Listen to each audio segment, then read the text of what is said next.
A service of KIBMradio.com, the Internet's home for an all-old-time radio.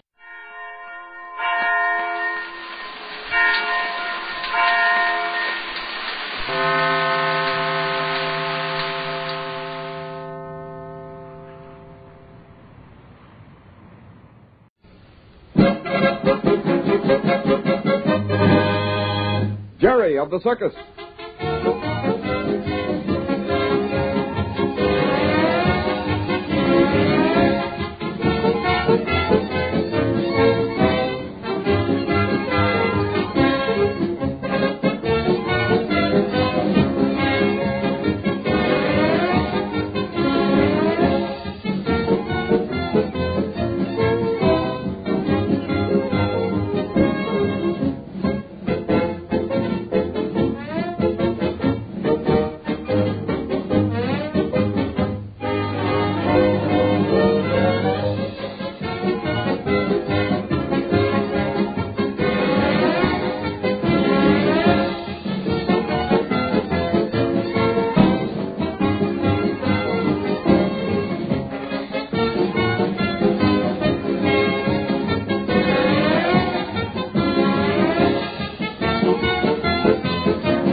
For Jerry of the Circus. Come on, Rags, hurry up. Well, you wanted to go with me. Now hurry. Ah, that's the fella. Come on, here we are. Mr. Randall. Quiet, Rags. Be right with you. All right, he'll open the door right away. Oh, it's you, Jerry and Rags. Well, come in. I want to see you about something, Mr. Randall. Oh, you? Well, that's funny. What's funny about that? Well, I want to see you, too. Oh. Yes, your Uncle Dan was just here. He was showing me a letter he got regarding an expedition. A job? Well, not exactly. What did it say in the letter? You're interested, aren't you? Well, sure I am. I don't think there's anything I'd wish for more than to see Uncle Dan get back in the big game hunting business. That's the spirit, Jerry. And it looks like perhaps it won't be long until he's doing that very thing. Oh, that's sure great news, Mr. Randall. Yes, sir. This company gave him an order for apes and zebras and lions. I guess I don't understand just how that order is going to help him go on an expedition. Well, it's like this, Jerry.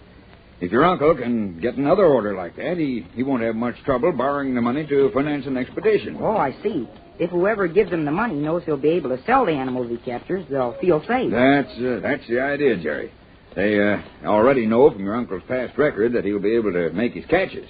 And now that he's got a market for the animals he gets, well, it's a good investment to give him the loan. Was he happy about it? Oh, you just bet he was. Say, he'd leave for Africa tonight, if possible. Jiminy, I'm sure glad. At last he'll be doing what he wants to do. Mm-hmm. Well, now what was it you wanted to see me about? Oh, well, I got so interested in what you were telling me that I completely forgot about Speed. Speed? Yeah, he's a fella. I mean, I wanted to ask you if you'd give him a job. He'd be a good man, Mr. Randall. You'll like him, I know you will. No, wait a minute. Not so fast. Now, take it easy. Well, what's this all about? Well, I'll start at the beginning. Yeah, that's a very good idea. Go ahead. Well, in the first place, one of the Russoff's horses got away. What's this? Sure, and it was Rex, one of the fastest ones they own. Yeah, I know the one you mean. A spirited animal, if there ever was one. Well, he got away from one of the hustlers, and when they were leading him over to the big top this afternoon, he ran right up that steep rocky hill over that way. Well, did they get him back all right? Sure, but let me tell you, that's where Speed comes in. All right, go ahead. Well, I started to go get Splender's saddle and take him out after Rex. And as I started toward the horse stop, I met this man, Speed. A fine time to stop and get acquainted with strangers. Oh, I didn't stop. I kept on going. But I told him that a horse got away and ran up the hill. Yeah, and then what? Well, before I knew it, Speed was running right up that hill in the direction Rex went. Oh, taking out after a fast animal like that on foot? Uh-huh. And he caught Rex, too. Oh, now, wait a minute, Jerry. Honest he did, Mr. Randall. I got Splinter's saddle and started up the hill. But before I got all the way to the top, Speed caught Rex and was starting down. And that's why I think he'd be a good man to hire. But, well, what can he do besides run? Well, I don't know, but I should think he'd be a good act. Oh, no, I can't agree with you this time. It wouldn't be much of a novelty to see a man run around the ring, even though he is fast. All right, then. But, well, how about him running against a horse? Say that again? I said, how about having him running a race with a horse? Well, you really think he can? You should just see how fast he is. Come on out and meet him, Mr. Randall. Well, all right, I will. Come on, Ray. All right, go ahead. Okay. Oh, Speed. Right here, Jerry. Come here a minute. He's got long enough legs to be a fast runner. Yes, sir. Yeah, I come. This is Mr. Randall, Speed, the owner of the circus. Powerful glad to meet up with you, sir. Well, glad to know you, Speed. Jerry here tells me you're a pretty fast runner. Well, I can run all right, sir. I just said you could run a race with a horse. Isn't that so? Reckon so. Well, now, that's a fairly big order. I'm aware of that, sir. Might be that I could use you if... Let me try it, sir. I really need work mighty bad right now. Uh-huh. Well, all right. Let's find out just how this idea of Jerry's going to work out. Shall I go get a horse, Mr. Randall? Yeah, do that. Speed and I'll walk over to the big... No, wait. There goes one of the hustlers now. Who is that fellow, Jerry? Let's see. Oh, it's Herman. Yeah. Herman! Yes, Mr. Randall? Go tell Whitey to send over one of his fastest horses. And have him put a saddle on him. What for, Jerry? Well, I'll ride him. Oh, okay, that's all right. And have him saddled, Herman. We'll be in the big top. Yes, right away. I sure hope you find me good enough to take me on, sir. Well, we'll see, Speed. Well, come on now, let's get over there. Okay. Come on, Ray. That dog is playing fast. Uh-huh, you bet he is. Yeah, I should say, friend, you know, Rags is one of our star performers. That's so? He's a cute little fellow, all right. Tell me a little about yourself, Speed. Well, sir, there's not a whole lot to tell, Mr. Randall, sir. How'd you happen to be such a fast runner? Well, I guess, sir, running just runs in my family. Did you ever do any professional running? Oh, yes, I work county fairs and the like. I'm an actor, all right. That doesn't make you an actor, Speed. Well, Jerry, the point is he's worked before audiences, and that's what I'm interested in. Oh. Yes, sir, I've been before the public quite a bit, sir. Well, that's good. If this stunt of racing a horse works out, you might build yourself into quite an attraction. Now, first I'll have to see just how fast you really are. Right in this way, Speed. Come on, Rags. Yeah. Well, here we are.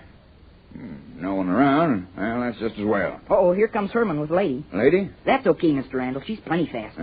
Now, look, Speed. Here's a track. It runs all the way around. Yes, sir. Do you think you could run all the way from here, clear around, and back again? I don't like to toot my own horn too much, sir, but that's just a warm-up run for me. Huh? Yes, I could run around any number of times. This is going to be good. Of course, sir, you'll have to make allowances for the fact that I'm not in good condition. Uh-huh. But if you take me on, sir, I do a bit of running every day. Well, I'll really run, sir. Well, if you're anywhere near as good as you say you are, I don't think you'll have to worry much about a job. Right over here, Herman. All right, Charlie. Didn't take Whitey long to get that horse out. No, that was quick work. Be quiet, Rags. There she is. All settled. All right, thanks, Herman. That's okay, Mr. Randall. Shall I wait? Yeah, just stand over there, and you can take Lady back when we're finished. I'll get up on her now, huh? Yeah, all right, Jerry. Oh, are you ready, Speed? Yes, sir. All right. Now, listen, Jerry. I'll give the signal to start. You ride Lady as fast as you can, and don't try to hold her down. Okay, Mr. Randall. Get right alongside the horse, Speed. All right. Here we go. Get ready. Get set. Go! Come on, Lee.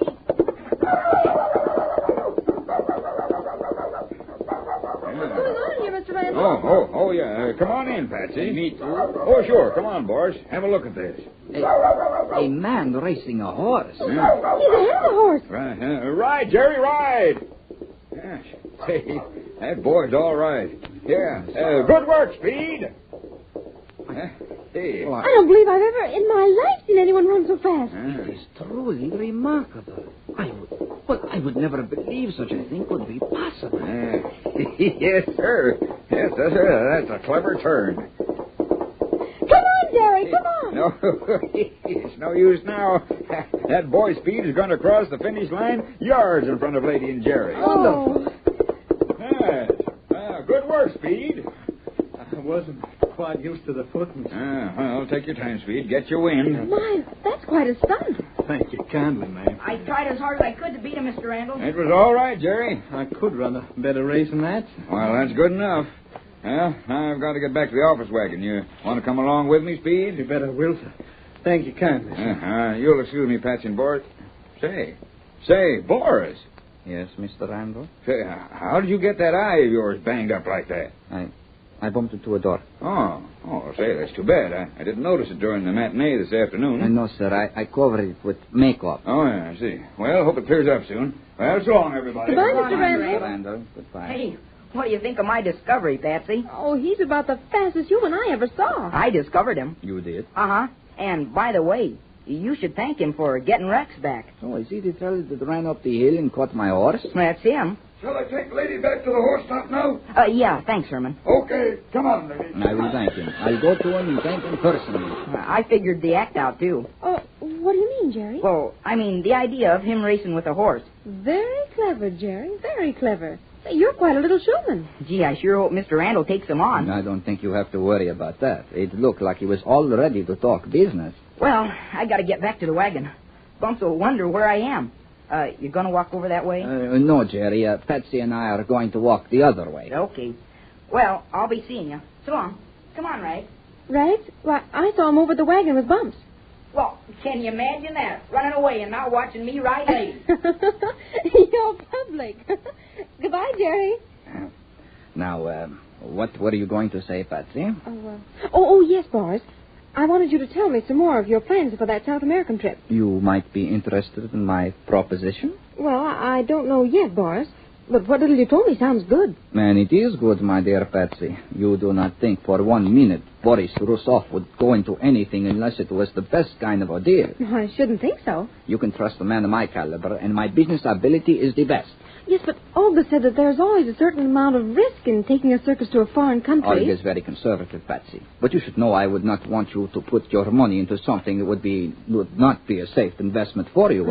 I would not be so heartless. Tell me, Boris, just how much of an interest in the show could I get for my $20,000? Well, I should say roughly about a fourth interest. And that means you would receive a fourth of all the profits. Besides, of course, your salary is a star attraction. I might add that your salary would be a very generous one. Doesn't that sound good? Yes, it does. Just think. Visiting all the gay cities of Brazil and Argentina and making lots of money while you are having a wonderful time. I'll give it some serious thought, Boris. But not a word to anyone about this, Patsy. Oh, no. You understand that until it is all settled, I wouldn't want my name connected with this thing. No, I'll be careful, Boris. That is good. And I know you have very excellent business judgment. Patsy. Right here, Mr. Randall. Where's Jerry? Did he leave? Yes, he did, just a minute ago. Where'd he go? Over to the horse top? No, he went over to the wagon, I think. Anything important? Yes, I want him to come over to the office wagon. A package just arrived for him from Richard Grayson. Oh, I'll bet it's the contents of that safety deposit box. I'll go tell him, Mr. Randall. I'll have him come over right away. Good. I'll be waiting for him.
Autolite and its 98,000 dealers bring you Mr. Fred McMurray in a story based on fact. Tonight's presentation of Suspense.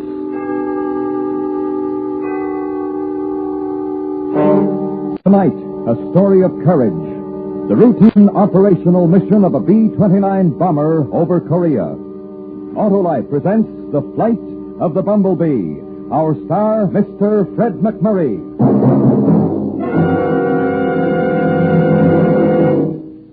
Hiya, Wilcox. Well, call me out if it's not Stan, the chipper and chirpy baseball manager. Not so chipper, Wilcox.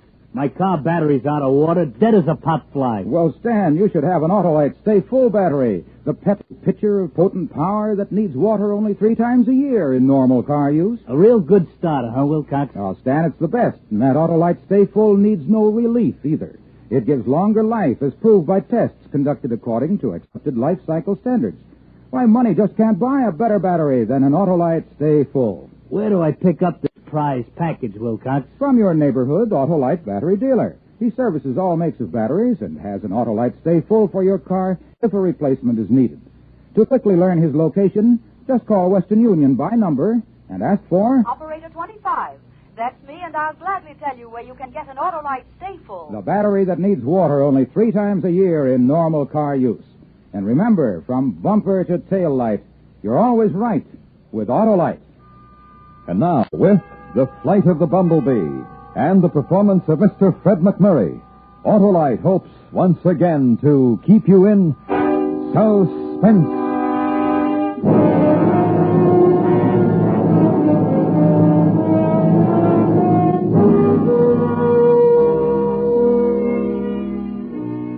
On any given day in any given newspaper, you can find a squib about a B-29 group carrying out a routine strategic bombing in Korea.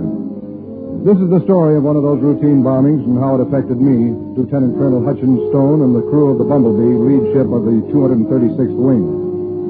The mills of the gods began to grind, I would say, while we were completing our engine run up at the head of the runway.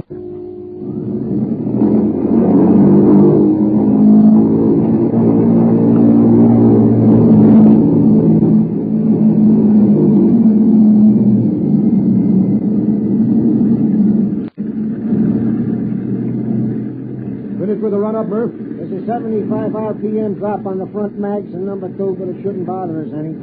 We'll get them back okay. Raj. Let's go, Frank. Flaps. 25 degrees. Trim tabs. Set. Autopilot. Off. Windows and hatches. Rear door and escape hatch closed. Turbos. Number 8. Propellers. High RPM. Tower from Army, 3605. Over. Over to you, 3605. Ready to take off. Over. Clear on runway 26. Wind 25 miles, 45 degrees. Out. Prepare for takeoff. Prepare for takeoff.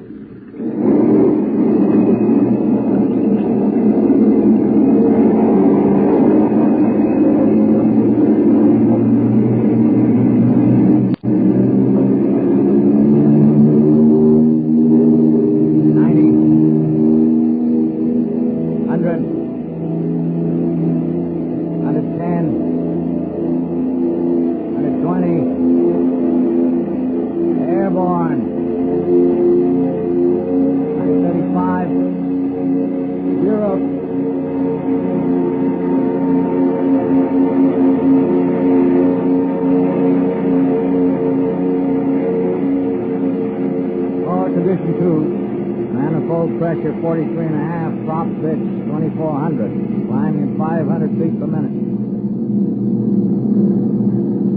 Raise flaps easy. Flaps coming up easy.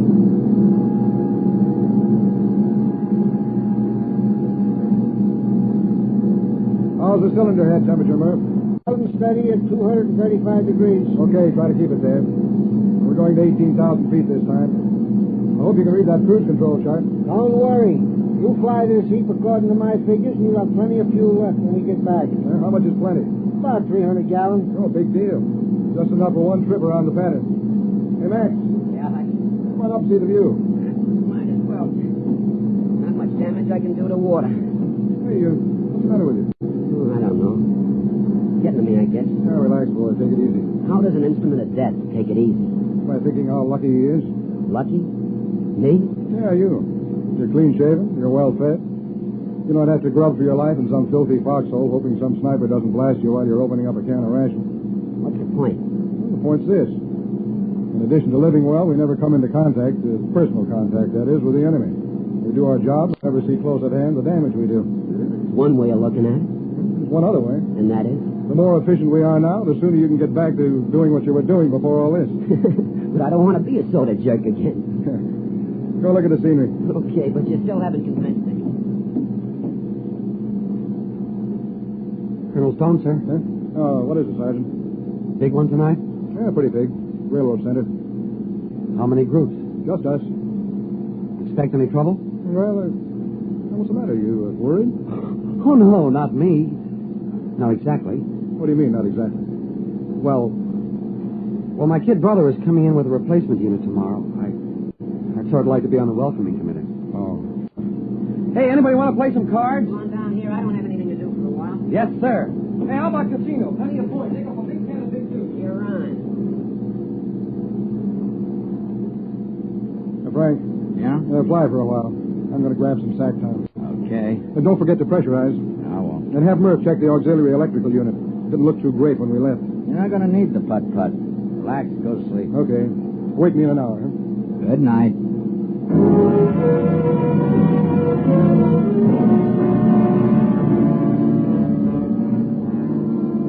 Before I fell asleep, I thought of my ship and its crew. The thrill of being master of 135,000 pounds of airplane. And I thought of the words in the preface of my pilot's handbook. You are the commander of a combat force all your own, it said. A small but specialized army. And you, as airplane commander, will be responsible for the welfare and morale of that army. Morale. I thought briefly about Max and the Sarge. This momentary concern of theirs was perfectly normal to a fighting man with a conscience. I decided that my army was doing all right and dropped off to sleep. When Frank woke me, I relieved him, and he grabbed some shut-eye. And so it went. Hours vibrated by.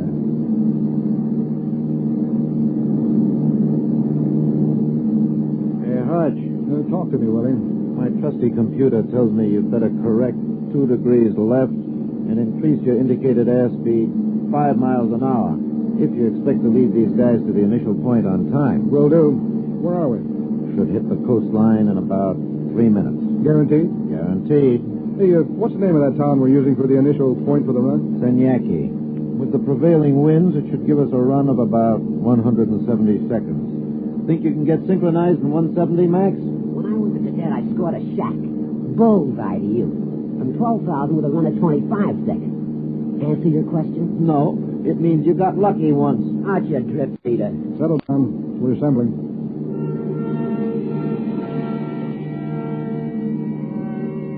Our group assembled.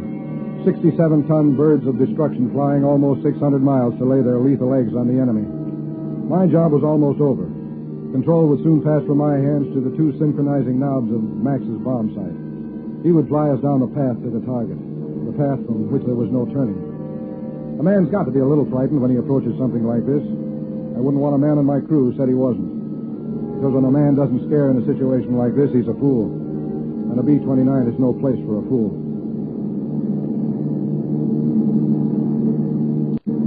Two minutes to the initial point. Then you get your 170 seconds, Max. Roger. Depressurize. How about not doing it this time, Hutch? I hate to put my mask on for just a few seconds. Yeah, Hutch, they hadn't any flak or interceptors out here for at least 3 weeks. Besides, we're only at 18,000. Can't hurt much, even if we got a hole or two. Well, okay. But if we get clobbered, don't say I didn't warn you. Approaching point. Autopilot engaged? All but the elevator controls. I can give you better altitude control doing it manually. Okay, but don't give me more than 25 feet, plus or minus. What's the corrected altitude? 18,150. Bomb bay's open. Bomb bay's open.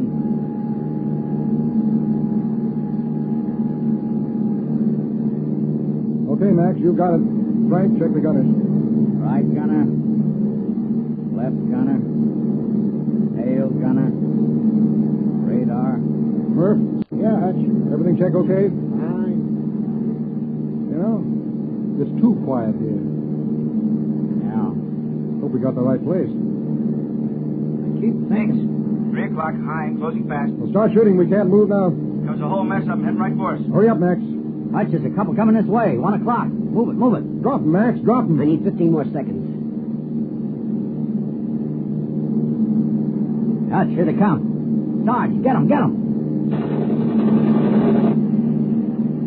I can't stop him.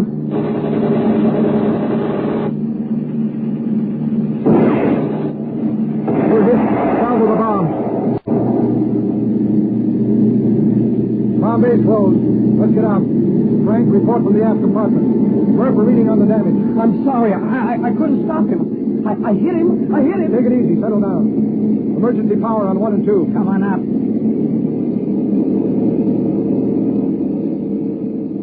What's the score, Frank? Quick, before they make another pass at us. Number 3 and 4 engines wrecked. Half the right flap's gone. No fires that the scanners can notice. Willie, we're losing 120 feet a minute with full power. Indicated airspeed is 180. I have to keep that right wing up, and I can't drop my airspeed. Too much chance of stalling. How far can we get before we hit the briny? I have it for you in a minute. What have you got for me, Murph? Cylinder head temperature on 1 and 2, running a little high. Started fuel transport from number 4 tank to number 1 and 3 to 2. Got to run engines and auto rich to keep them cool. Manifold pressure 36 RPM 2100. Can we feather the bad ones? Both prop hubs smashed, blades bent. No chance. Anything yet, Willie? We're just getting it now.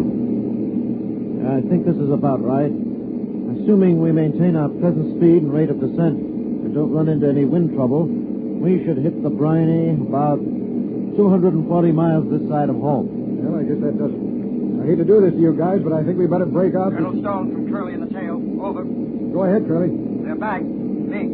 5 o'clock. 4 of them. Stand by. They're back. They know we're crippled. What do you want to fight or take your chances on bailing out? We bail out. We're good target practice.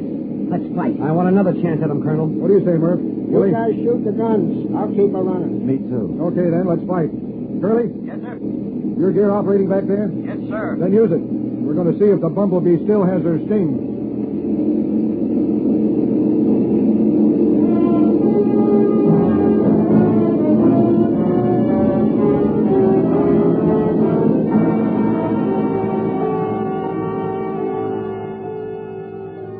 Autolite is bringing you Mr. Fred McMurray in The Flight of the Bumble Bee. Tonight's production in radio's outstanding theater of thrills, Suspense.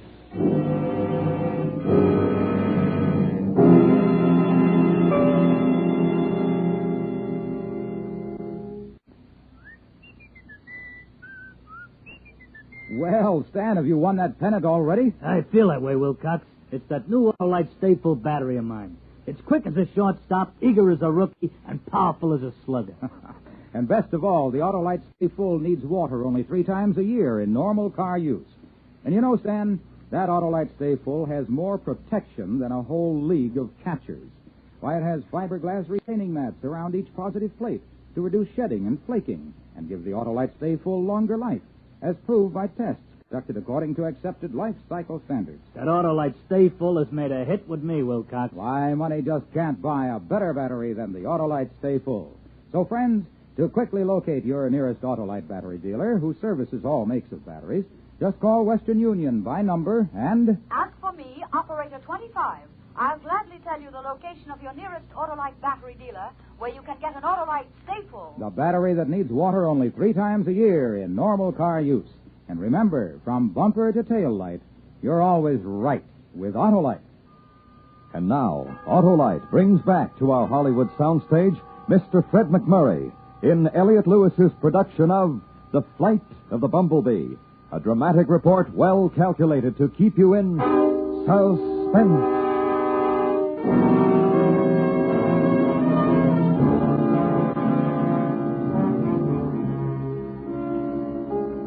It wasn't much of a decision to make.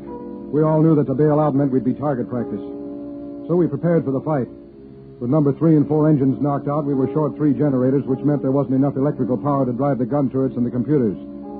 I ordered the putt-putt, the auxiliary electrical unit, on the line and dropped to 10,000 feet. Then, without pressurization, the 3 remaining generators plus the power generated by the putt-putt might be enough to do the job. This, of course, assumed the auxiliary unit was working properly. Also, diving down to 10,000 gave us enough excess speed to eliminate, for all practical purposes, the possibility of more than one tail pass by the enemy. The men took up their positions and waited, but not for long.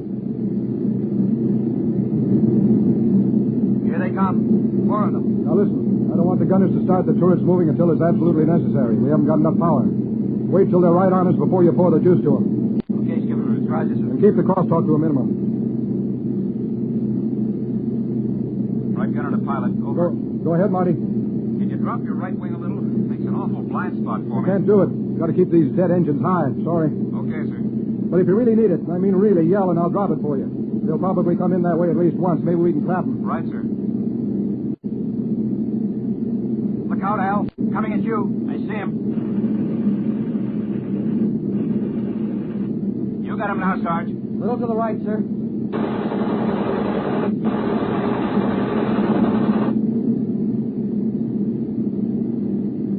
Number 2 coming in.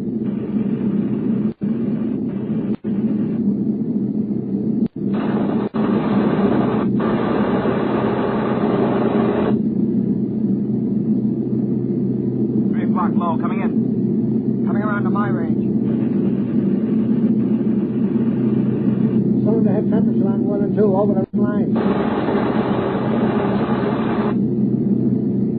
Open the cowl flaps another 2 degrees. Cool them off. It'll slow us down. I can't help it. These engines have got to get us back. Here's number 4. Hold it right there, Colonel. Let's make you a path head on.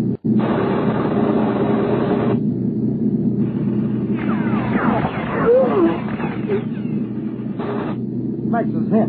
Take care of him, Willie. I got him, sir. I got him.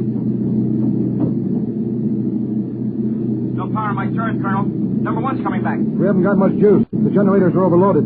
Curly and Marty lay out. I'm going to give you the shot, Al. A little more to the left, sir. I think I... Al? Take care of him, somebody. They're heading for my blind spot.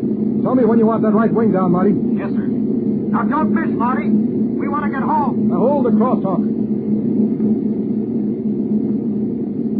Here it comes. Not yet. Not yet. Now, Colonel, drop it. Drop it now. Here you are, Marty. I hit him. He's a flamer. There they go. Come on back and fight. I never did get a good shot. Come on back. There they go, Hutch. We made it. Take over, Frank. I want to take a look at Max. Got it.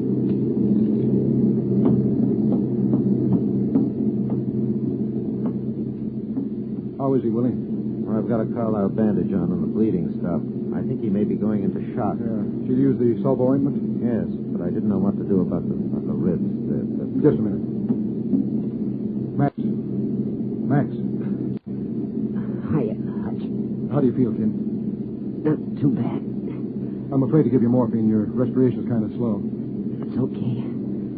I can make it without it. Yeah. Well, let me know if it gets too tough, will you? I will. It's very bad. No. Not too bad. Get me back. I don't want to die out here. Please, get me back. You're not going to die, Max. Just try to lie quiet. Willie. Right here. Put his oxygen mask on. Ought to mix off. Get a couple of shoots and put them under his legs. Do you know how to get plasma? Sure. I'll do it. Put a couple of blankets over him. Keep him warm. Roger. Hutch. Yeah? Remember what I said before about being an instrument of death? Forget it. Don't worry. No, wait. When I want to say it, I don't care anymore. I wouldn't even care if I could see all the damage I do. Just lie quiet. I've got to go now. What are you going to do? I'm going to get you home.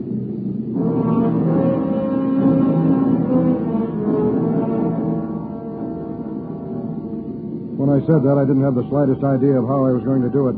I went up and talked to Murph and found that nothing we could possibly do to the engine was going to keep us from losing about 100 feet a minute. We looked at each other like a couple of stupid fools for a while, and then Murph made a suggestion that gave me an idea. He said that if we were anywhere near basic weight, we could maintain altitude.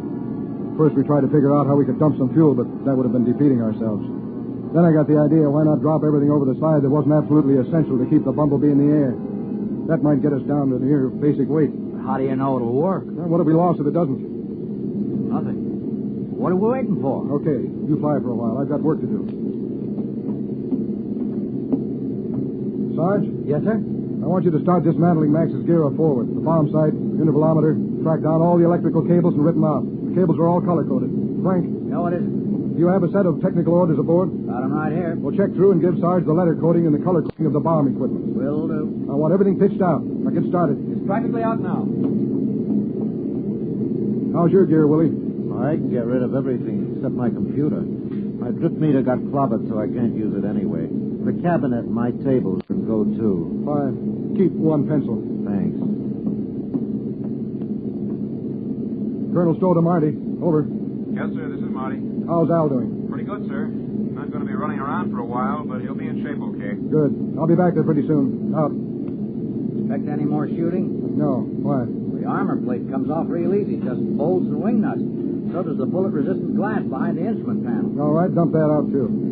How are you doing, Sarge? Oh, dandy, Colonel. Just dandy. Murph, toss the hot food unit out. Save some extra water. It hurts, but I'll do it. Willie, as soon as you finish with your stuff, you and Murph tear down the armor. I'm going aft.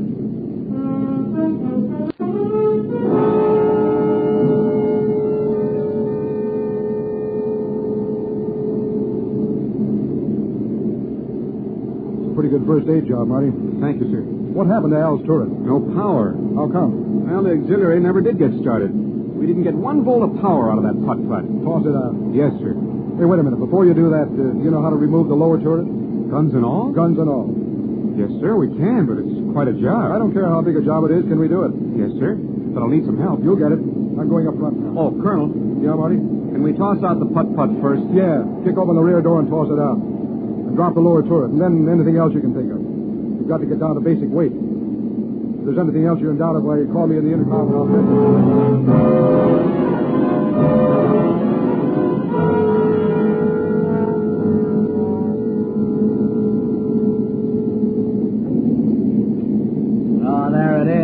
Prettiest runway in the world. Man, am I glad to see it. Yeah, they're standing by on runway 26. Notify crew. Prepare for landing. We'll dispense with the rest of the checklist. Gear down. Gear coming down.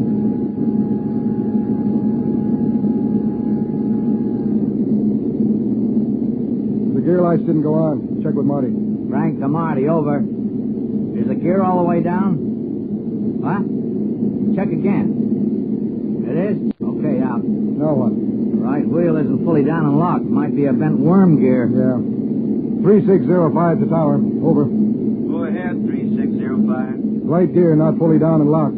Tell the meat wagons and the fire boys to stand by. Can you go around once? We'll check your gear from the tower. I've got 2 wounded men and 2 engines. I know my gear isn't all the way down. I come in now or you pick us up in rubber sacks. Come on, get with it. Roger, 3605. All aircraft in pattern, leave at once. Repeat. All aircraft in pattern, leave at once. 3605, you are clear for emergency landing.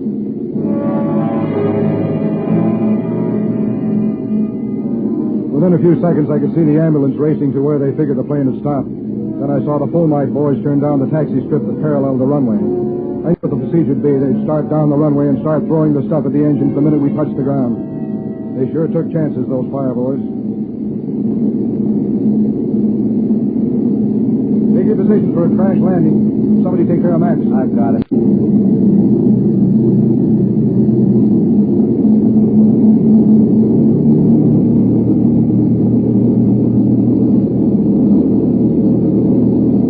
Full flaps. Flaps coming down. Don't forget about the right flaps, half gone. I'm trim for it. If the nose wheel holds together, we'll be okay.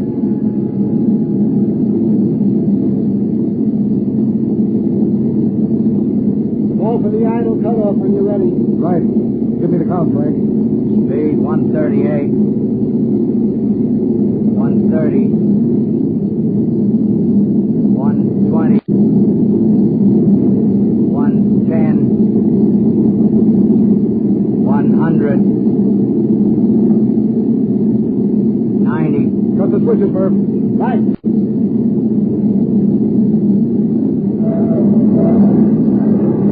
On the ground.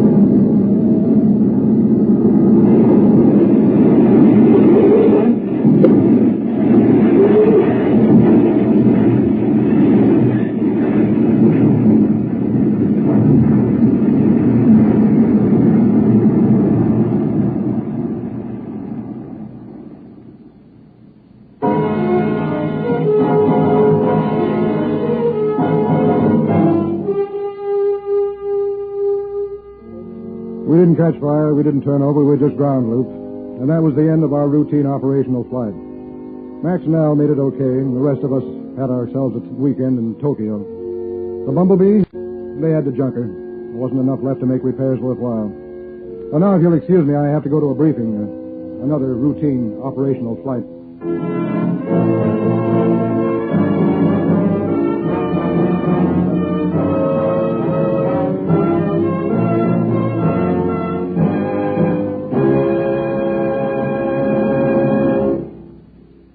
Suspense. Presented by Autolite. Tonight's star, Mr. Fred McMurray.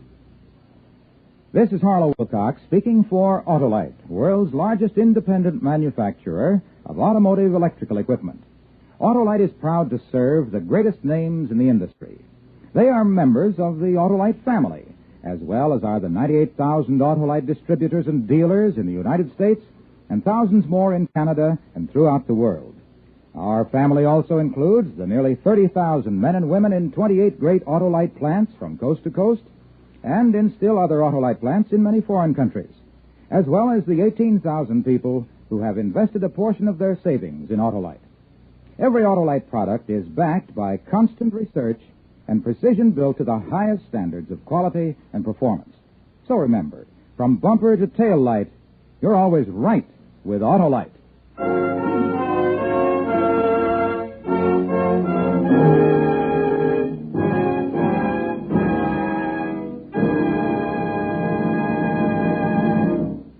Next week, a story about fear and a man's difficult decision. Find yourself or die.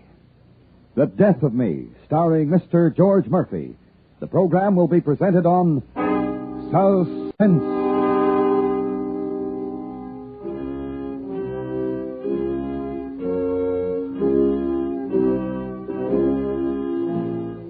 Suspense is produced and directed by Elliot Lewis, with music composed by Lucien Morowick and conducted by Lud Gluskin. The Flight of the Bumble Bee was written for Suspense by Ross Murray.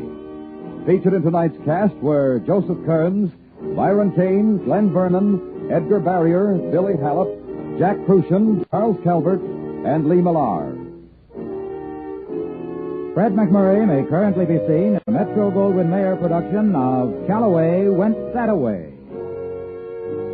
And remember, next week on Suspense, Mr. George Murphy in The Death of Me.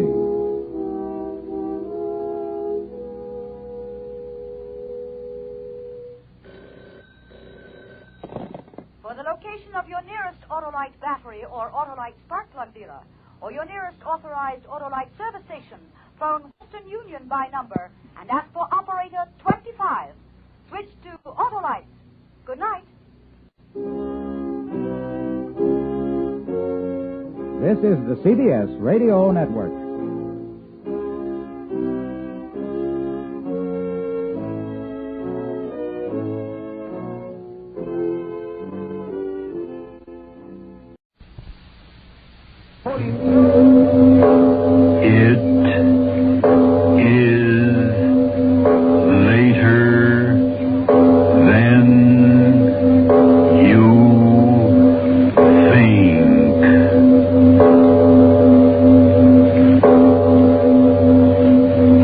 Oboler, bringing you another in our series of stories of the unusual.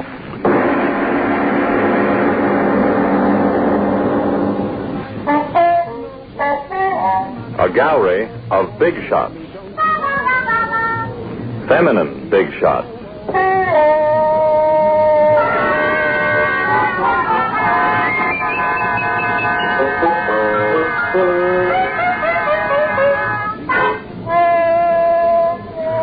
I hasten to speak to the women in my audience. Dear ladies, believe me, I like you very much, so that if anything in what follows resembles dislike of the fair sex, the resemblance is absolutely accidental. Because these women we are going to speak about are of a special sort. Bragging, swaggering, trumpeting, strutting, magniloquent. Quite, thank heavens, unlike you. For these women are big shots.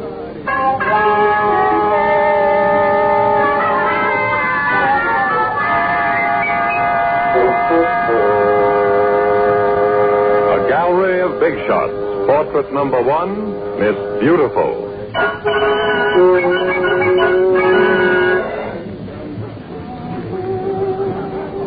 I just love Signer music, don't you, Mr. Leahy? Yeah, sure do. Is that Eddie who just came in? Eddie? Eddie who? Eddie Sullivan. Oh. He's just the sweetest. At Madison Square Garden, one of those huge benefits, he had them throw the spotlight right down on little me and Walter W. As far as I'm concerned, he'll go unmentionable. The nerve. You know what he said about me? No, I'm sorry, I don't. He said that, as far as he was concerned, all the Atlantic City baiting contest winners could be laid end to end, and it wouldn't make much difference. Can you imagine saying a thing like that? No, I can't. Just because a girl has ability enough to win a competition is no reason to talk about her that way, now, is it? No, of course not. Another drink? No, one is my limit. I'll just sit and toy with my glass the rest of the evening. Is that a fact? Yes. Max told me. Max who? Max Factor, somebody told me that alcohol has a sort of effect on the skin pores, causing them to constrict or expand or something that's very negative. He said that. I'll just toy with one drink all night. Sure. Anyone as beautiful as you are has got to sort of watch out. Now that, Mr. Leahy, was a very pro-fun thing you just said. Was it? It was, indeed. Well, I've got to treat my face and my figure as if it belonged to somebody else. Yeah. Well, when I see my face on the cover of Life magazine or Red Book, I'm as critique, as they say, about how I look as if it was somebody else. Why, if there's a single hair out of place, I simply can't eat for at least 24 hours. You don't say. Have another drink? Oh, I beg your pardon. That's perfectly all right. Like a certain producer whose name will go unmentionable once said, he said, Moselle, a face and a body like yours is a holy trust to be held like a chalice. You understand the assimilation, don't you, Mr. Leahy? Oh, yeah. I'm sure you did. Well, it's a great responsibility, Mr. Leahy. Last year I was on 10 covers and over 15 billboards, not counting the subway, when I was Miss Pure Gold Beer of 1944. So you might say my face is public property. I think that everybody who's in the public eye has a great responsibility, just as much as if they're... I guess they're going to start the floor show. Oh, yes. Did you know I studied voice 1 week? You don't say. Greetings and welcome, ladies and gentlemen. Before we begin our very small entertainment, may I introduce a few celebrities with us tonight. Lane, did you give the head waiter the note I gave you? Oh, sure, Moselle, sure. First, I see a very beautiful lady, a famous beauty contest winner and cover girl. May we pay reverence to beauty. The spotlight on Oboler. Thank you. You see what I mean, Mr. Leahy? It's a great responsibility.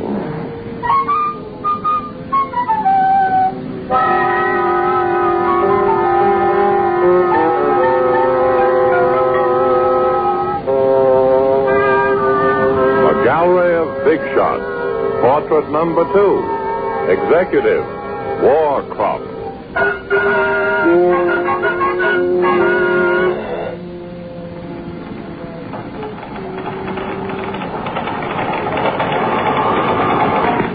Miss Gatsky.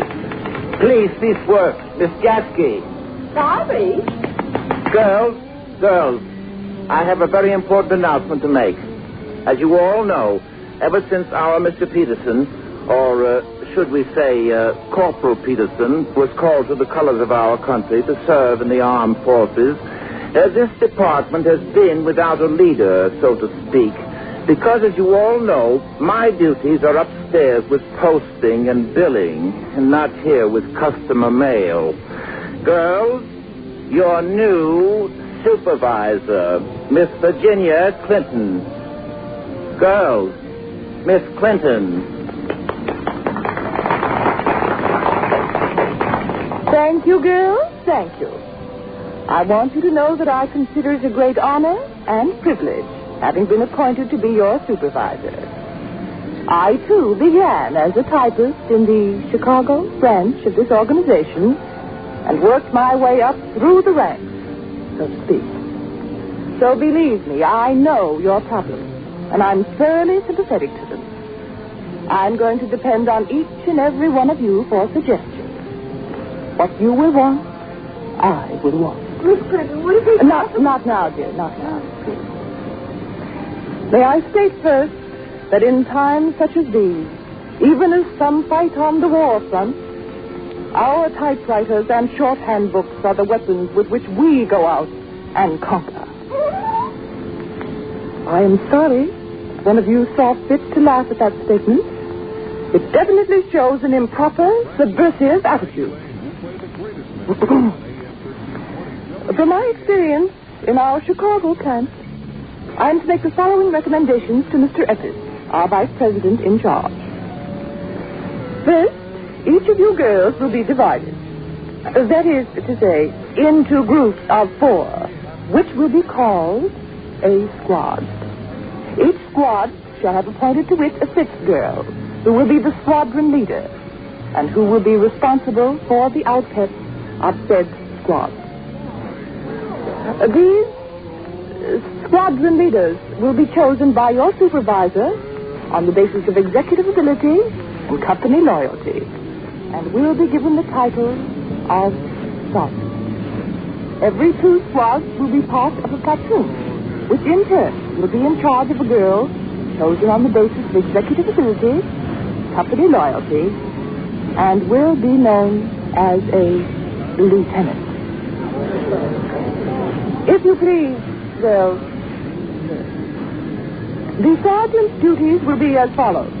1, to see that typewriters are kept in perfect order and covered at the close of the business day. The lieutenant's duties will be as follows.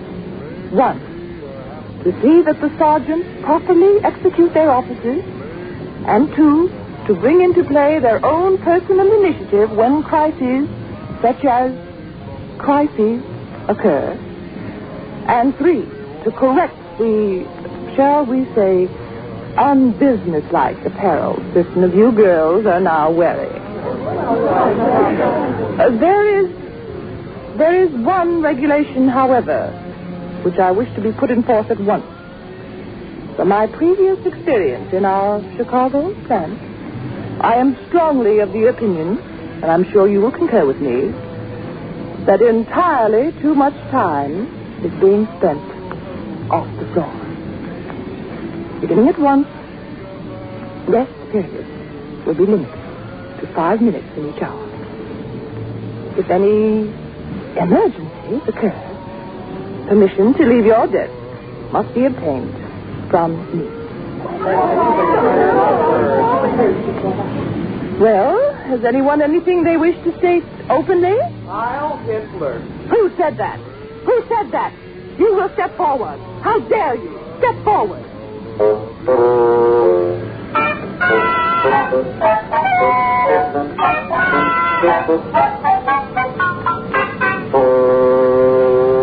A gallery of big shots. Portrait number 3. Hired girl.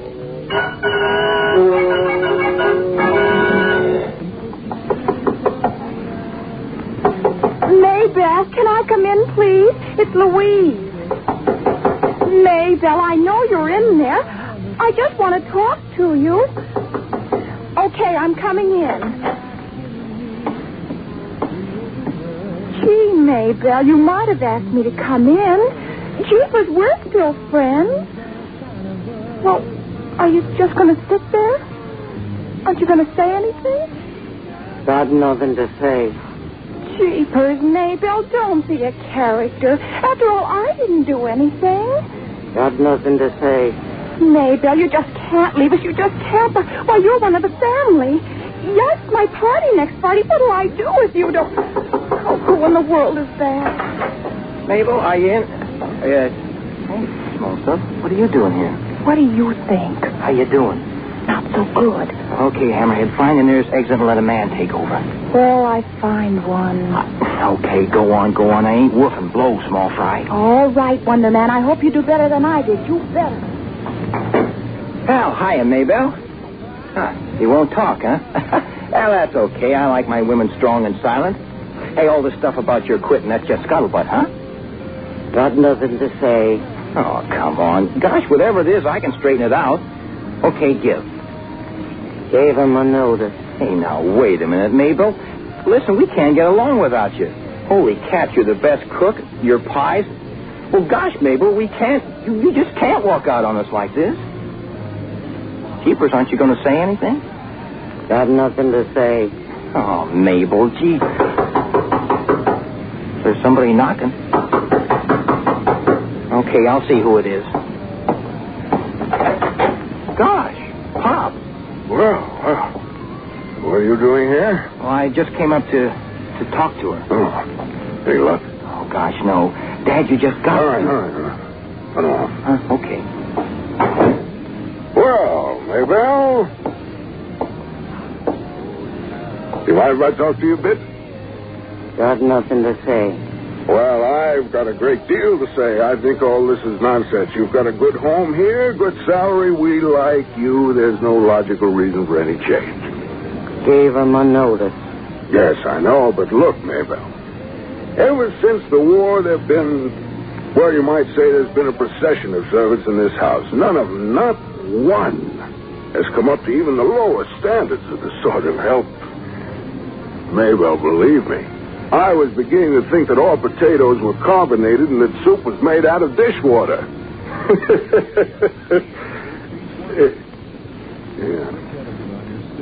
But you, Maybelle, you've given me new hope. I was beginning to think, no, I was positive that you were going to be with us, well, at least for the duration. And now to come home and find that you're talking about leaving, to have to go through... No, I couldn't endure it again. $10 more a month. No, make it 20. Do you hear that, Maybelle? I'm going to raise your salary $20 a month. Gave him a notice. All right. The best of us can make mistakes and change our minds. You say I made a mistake? No, I didn't mean it. You made a mistake. I was speaking in generalities. Maybelle, listen. I apologize for my wife. I don't know what happened. I can't believe that all right, whatever it was. She was in the wrong and you were in the right, and I apologize for her. You hear that, Maybelle? I'm apologizing. Mrs. Martin. Sure, but I'm apologizing for her. It's the same thing. No. But I won't have Alice sail again or don't sail again. There are limits. I mean to have to... Maybelle, $30 a month. $30 a month. And every other Wednesday off, too. I can arrange that between the kids and myself. We can do the work. $30 a month, your regular time off, and Wednesdays. Isn't that wonderful, Maybelle? Wednesdays? Yes. $30 a month more? Yes, of course. The missus is taking it all back? Whatever it was, absolutely. Well, Maybelle, what's the happy word? Well, Mr. Martin. Yes? I'll think it over.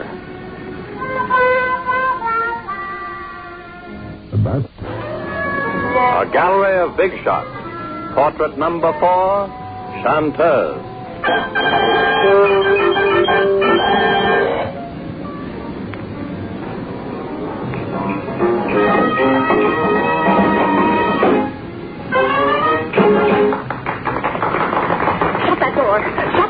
Will somebody shut that rotten door?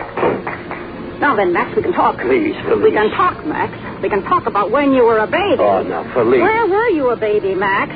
Was it Nizhny Novgorod or Schnippershik? Oh, no, Philippe. Or was it Delancey Street under a wet rock? Follow the Harrigans, he said. Oh, they're a nice little dance team just starting out. 10 curtain calls, you hear? 10 curtain calls. Police, your voice. The devil with my voice. You get them off the bill. Get them off. But police. What do you mean you can't do it? What do you think I pay you 10% for? To smoke my cigarettes and drink my liquor? Oh, so that's it. You're managing them, are you? Oh, Then police. go. But don't think that's all. Oh, no, police. Who won the Radio Digest poll as the outstanding chanteurs of 1945? I did. Yeah, but... Now, don't talk so much. You fire that Rootin' Joe Mark. Oh, police. Press agent. The only thing he can press is his hand. Be up at 5 o'clock in the morning to break a Rootin' bottle over the back of a ship. But police. But isn't a ship? Oh, no. He turns it out to be a oil tanker. Me, police, launch a Rootin' oil tanker. And at the same time, Hildegard launches a cruiser. I won't be belittled. I won't. I want a battleship. Police, listen. Why, you Rootin' little squirt. How dare you walk in here without knocking? What do you think this is, a saloon? I ought to believe you. They're playing your cue. What? Oh, my gosh. Lily, my handkerchief. My gosh, I can't see without my handkerchief. Lily! Police, you fired Lily in an hour Oh, ago. that's a lie. Go get her back. What's that? George! Gone, you're on, police. Occupy, you jerks.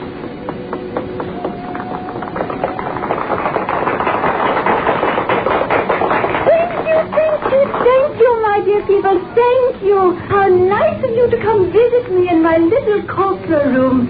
And look at all the dear servicemen. Look at the dear little sailor. Hello, you sweet little thing, you. There's something about the sailor. Oh, stay right there, handsome. I have an order for you because tonight the Navy is close to my heart. Yes, this morning, bright and early, I was visiting the Navy. Yes, this morning, I was on an official duty for the Navy. Our dear, wonderful Navy. A hand for the dear, wonderful Navy. Yes, this morning, your little fillies gave birth to... Oh, what am I saying? Christened with her own little hands. A beautiful, beautiful Navy ship. So now for the Navy and all of you dear friends, I sing a little song which I first introduced. George, dear.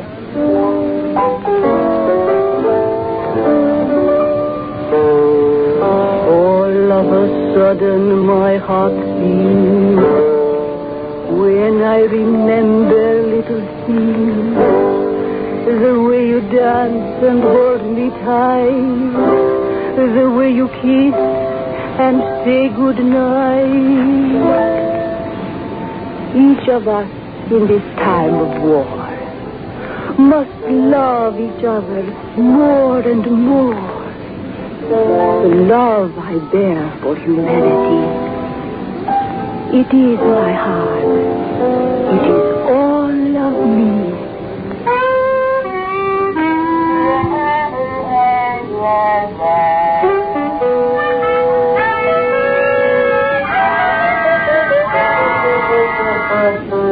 A gallery of big shots.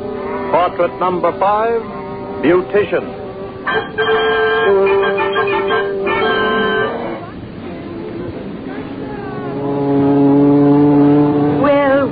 Well, if it isn't our Mrs. Cragen. And how are you? How do you do, Miss Westland? If my hair ever dries, I'll be very well myself. Oh, patience, my dear Mrs. Cragen, patience. Rome wasn't built in a day, and our salon can't do justice to your copra in less than 2 hours. Ours es clarination. See you later. Oh, good morning, Mrs. Nicholas. And what are we doing to you this morning? Having one of our Lorraine oil shampoos. Excellent. The dust in the air. I tell you, something must be done about the dust in the air. Don't you think so? It's better hair you ever had. Of course. Personally, I believe this war has something to do with it. Or the excitement that's bound to raise dust. Irene. Yes, Miss Westland? Give dear Mrs. Nicholas an extra egg on her hair this morning. Shortages or no, we do want her to look lovely and a credit to our salon. Quickly, get the egg, quickly. Bis das. See you later. Hello? Irene, I thought you told me there was a telephone call. But there was. But there's no one. Hello? Yes, this is Miss Westland. Who? Oh, yes, Mrs. Gillum. Yes, this is Miss Westland. Is there something you wanted? Oh, an appointment. Really? I'm sorry, I don't believe that's possible. No, not tomorrow. No, nor Saturday. My dear Mrs. Gillum, it isn't a question of whether it's today or tomorrow or next week. I'm just afraid we're all booked up. No, there's nothing strange about it. Appointments are available only to those who keep their appointments. Yes, how nice of you to remember. You did indeed. Called out of town. I do not feel that is a proper excuse. You know about our 24-hour cancellation rule. Your son. Oh, yes, the lieutenant. He came back where? Convalescent hospital. The Army said. That's very nice, Mrs. Gillum. But I consider this salon also part of the war activities. I say there is no greater morale builder than a good cold wave.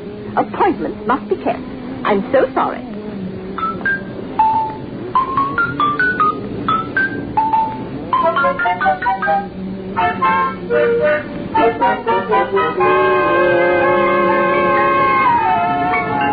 A gallery of big shots. Portrait number 6, Bobby Soxer.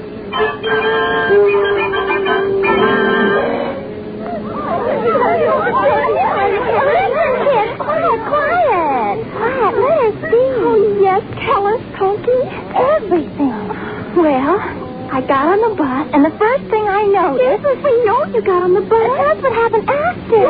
We want to hear. Quiet, kids. Let her talk. My goodness, if every word I'm going to say, you're going to jump at me like that. Oh, no, Pokey, we won't. Oh, no. Yeah, you better not. I mean, after all, if you want to hear... Well, any way you want to, Pokey. Anyway. All right, that's better. So I got on the bus, and the first thing I said to myself was, Pokey, there's no reason to be nervous.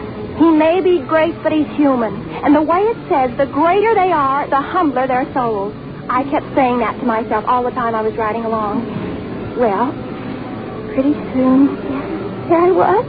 Where? In the theater, you moron. Oh, in the theater? Oh, what happened? And there I was. And some big goon of a doorman tried to give me a brush off. But I drew myself up, and I said... He sent for me. And he said, oh, yeah. And I said, oh, yeah. And that got monotonous. So I pulled out the letter, and you should have seen his eyes. And then I was there. I knocked on the door. A man opened it. No, of course not. It was his manager or something. He said, and what can I do for you, young lady? And I handed him the letter. And he read it. And he opened up the door. And I went in. And there I was. Where? His dressing room, stupid. And there he was. Oh, bliss. Oh, it's too dead. But tell us what happened. What happened? Will you be quiet? I said, hi, Frankie. Well, yes. Then he said, hi. And then somebody said, you're on, Mr. Sinatra. He said, goodbye. And I said, goodbye, Frankie. Goodbye, Frankie. Golly, Pokey, you've lived.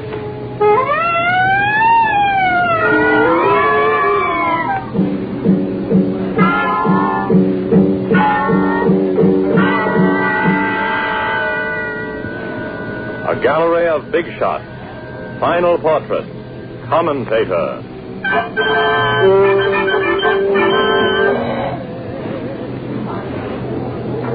Would it be all right to set up the microphone here, Miss Compton? Yes, anywhere will do. Rollins, what time do we go on the air? In about 3 minutes, Miss Compton. Are you set? Yes, of course. Yeah, you're always right in there with the news breaks, aren't you, Miss Compton? One does what one can. Oh, you do better than that. We were having an argument back in the station. How many newspapers you win now, Miss Compton? How many? Well, one does. Sure, I get it. I should say 280 publications. Then, of course, there are the Sunday editions.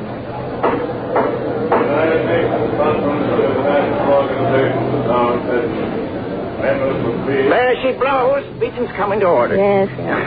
It sure is something Wilson FDR would have liked to have seen. It sure is. Yes, Woodrow Wilson and Franklin Delano Roosevelt. Take it in 5 seconds. 5, 4, 3, 2... Good evening, ladies and gentlemen. This is Margaret Compton bringing you a special broadcast from the city of the Golden Gate. I'm speaking to you tonight from a broadcast booth overlooking the opening session of the United Nations Conference on... forgive me, I can never remember names. I had a paper here. Oh, yes, the United Nations Conference on International Organization. Right at this moment, a very dignified gentleman is addressing the assemblage. The matter of fact is, from my broadcasting booth, I'm looking right down at him. I believe at the moment he's talking about, an international court of justice to decide legal disputes between nations in order to prevent wars. But as important as that may be, I'm sure you folks out there are much more interested in the behind-the-scenes stories. Now, on my way up here from Hollywood, I rode up with a certain producer who told me in complete confidence that Sheikh Allah bin something or other, who's the Arabian delegate to this conference, is a great fan of Ann Sheridan's. In fact, one wall of his tent is simply covered with pictures of the Warner Brothers star, who incidentally is not at this peace conference, but en route to Florida with a certain publicity man who is rumored to be her latest heart, and who incidentally started in the picture business publicizing that great classic, The Sheik, with Rudolph Valentino, which makes it a pretty small world after all. Right at this moment, the very distinguished gentleman at the podium is talking something about economic and social... we'll come back to that.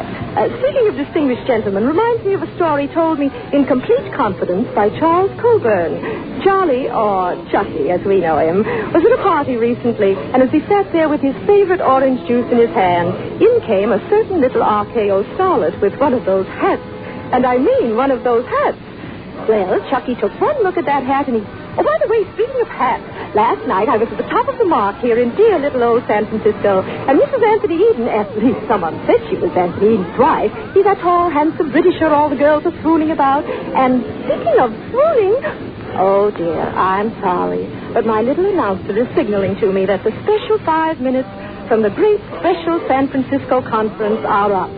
So this is your confidential friend, Margaret Compton, speaking to you through my 280 columns and over 196 radio stations coast to coast with the latest, the most authentic, the most important personality stories of the day. Today, through special arrangement, directly from the United Nations Conference. That's all. Goodbye. Farewell. See.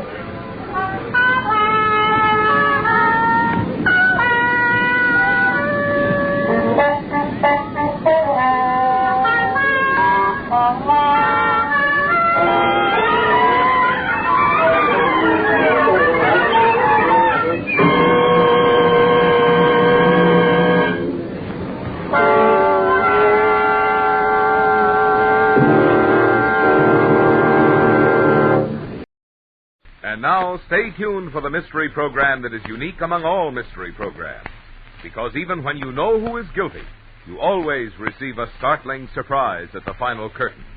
In the Signal Oil program, The Whistler.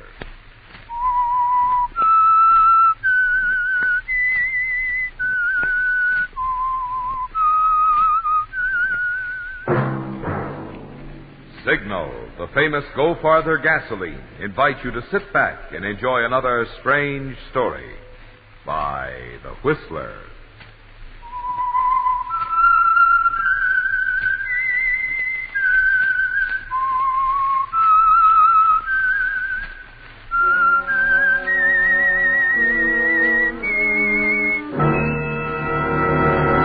I am the Whistler, and I know many things, for I walk by night.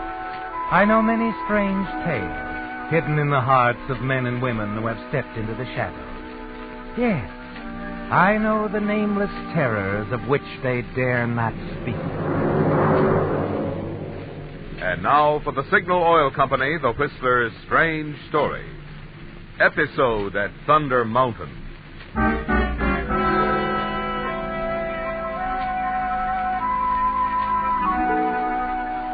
Moving down the icy slopes of Thunder Mountain, the young couple on skis could scarcely be aware of the fact that their downhill progress was being observed through the telescopic sights of a high-powered rifle from the ridge above. And then as they pulled up to a stop behind a protective screen of tall fir trees, Paul Cameron caught his attractive partner in his arms. Oh, you had fun, darling? Of course. Oh, I've had a wonderful afternoon, Paul. so have I. Come here. Paul, darling. Will I see you tomorrow, Helen? Yes. Same place. Yes. I'd better go now. Oh, so soon? I must, darling. It'll be dark before long. All right. I'll wait here till you reach the lodge before starting down. Till tomorrow, Paul.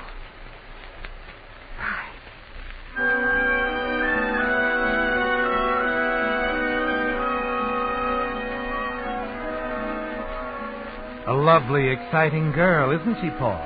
Helen Whiteside, the young woman you've chosen to be the next Mrs. Cameron. You stand there puffing slowly on a cigarette and watch as Helen races down the slope. And then she's gone from sight. You wait another few minutes until you're certain she's reached the bottom of the slide. And then step out from behind the tree. And as you do, the bullet ricochets off the tree above you, and then another. Hey. You leap forward, hurl yourself down the slope, racing faster and faster over a sea of white, swerving and twisting crazily. And around you, one bullet after another kicks up a tiny cloud of snow.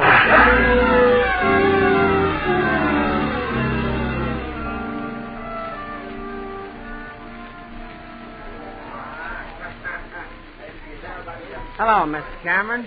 What'll it be? Scotch as usual. A double. Right. Oh, by the way, Yeah? your wife was in looking for you. Oh? She was? She was here a couple of minutes ago. Thinks she went to make a phone call. Thanks, sir. Hurry it up with that drink, will you, please? Sure thing. How was skiing today, Mr. Cameron? Mr. Cameron? What? How was skiing? Oh, it's all right. You know, I just don't see what kind of kicks you fellas get out of sliding down them hills like that. Here you are, Mr. Cameron. Thanks. Paul. Paul, darling. Oh, Sandra. I'll have one of those too, Joseph. Okay, Miss Cameron. Oh, Paul, I just called the Frasers. They can come. Oh, really? Mm-hmm. And the Mortons, too. They weren't doing a thing. And apparently we are. Huh? Of course, darling. I'm giving a little dinner party at the lodge for... Oh, I didn't tell you. No, you didn't. Well, guess who dropped in on us? He's going to stay for the entire weekend. Your brother Nicky. Well, that's right. How'd you guess? Oh, it's just a hunch, Sandra. Yeah, I had a feeling today that my dear brother-in-law was around, close by.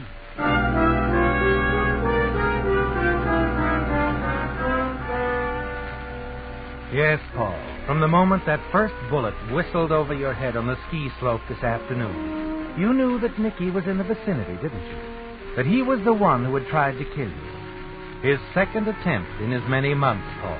Each of them unsuccessful. But you know you've got to do something about it before your luck changes.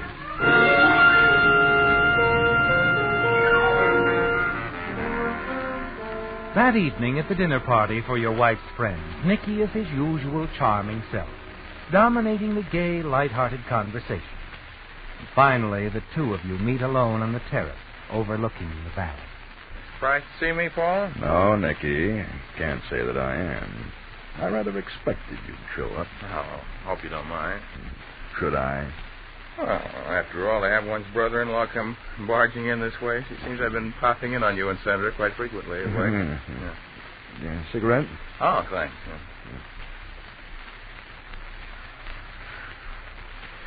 The truth of the matter is, Paul, I worry a lot. About Sandra, I mean. Why should you? Well, things are always happening to Sandra. Accidents of sorts. Like last week, a car crash. Well, you can hardly blame her for that. Something went wrong with the steering gear. As I know. But there have been other things. For example, the time the sun lamp fell into that tub of water. He could have been electrocuted. Oh, yes. I just can't bear the thought of anything happening to Sandra. Oh, I quite understand. As you said, Nicky, you're very fond of her. Yes, I am. And, of course, Sandra is a very wealthy woman. Oh, we're both well aware of that fact, aren't we, Paul? Her first husband was a fine fellow. It was rather decent of him to leave her all that money, too, wasn't it? It was quite a break for you. Oh, can I help with this? Sandra's a very generous woman. After all, I am her brother. All of which entitles you to a very substantial allowance every month. Oh, you've tried time and time again to talk her out of it, too, haven't you? Don't be ridiculous. Oh, but you have. The more she spends on Brother Nicky, the less remains in Kitty, so to speak. Don't be absurd. Oh, I know you married Sandra for her money. Nothing else, Paul. You just can't stand to see any of it being squandered on Brother Nicky. Now, look, Nicky... I suppose you're going to tell me you're madly in love with Sandra. Huh? Why should I tell you anything? You don't have to. You're in love with Helen Whiteside. See, I know all about Helen. Now, don't bother to deny it, old man. I'm well aware of what's been going on between you and that little redhead. I have been for some time. Then, why haven't you told Sandra? Oh, no, Paul. I'm not a complete fool. Well, Sandra's fond of me, it's true, but she happens to be head over heels in love with you. And if I dared suggest that you were two-timing her, well, she'd probably check me out of my ear, and there would go my lovely little allowance. Suppose I were to tell Sandra that you had tried to kill me on 2 different occasions. I tried to kill you? Oh, that's crazy. Oh, no, it's not. The first time... You can prove I tried to kill you? No, but I know you did. Suppose I told Sandra that, Nicky. Oh, she wouldn't believe it. Now, dear sweet brother Nicky. Oh, no. As a matter of fact, she might become quite angry with you, old man. I think I will tell her. I know you won't. No, Paul, I'm afraid we're going to have to leave Sandra out of it. And just settle things between the two of us. All right, Nicky. We'll do as you say. Settle things just between the two of us.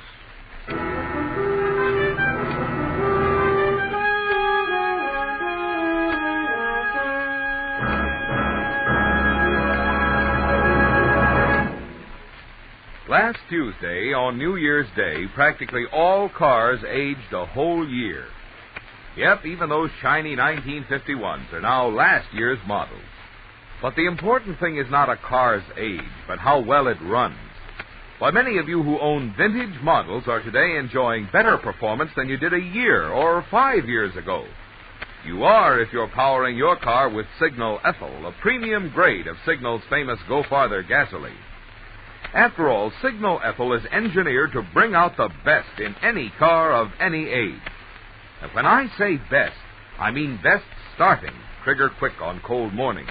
I mean best pickup that apologizes to no one when the traffic light says go. And I mean best power that hoists you smoothly over our king-size western hills in high. Who worries what year a car was made when you're enjoying driving like that? And you can enjoy it if you just head for a Signal station. See if your car doesn't feel younger, much younger, when you treat it to a tankful of Signal Ethyl.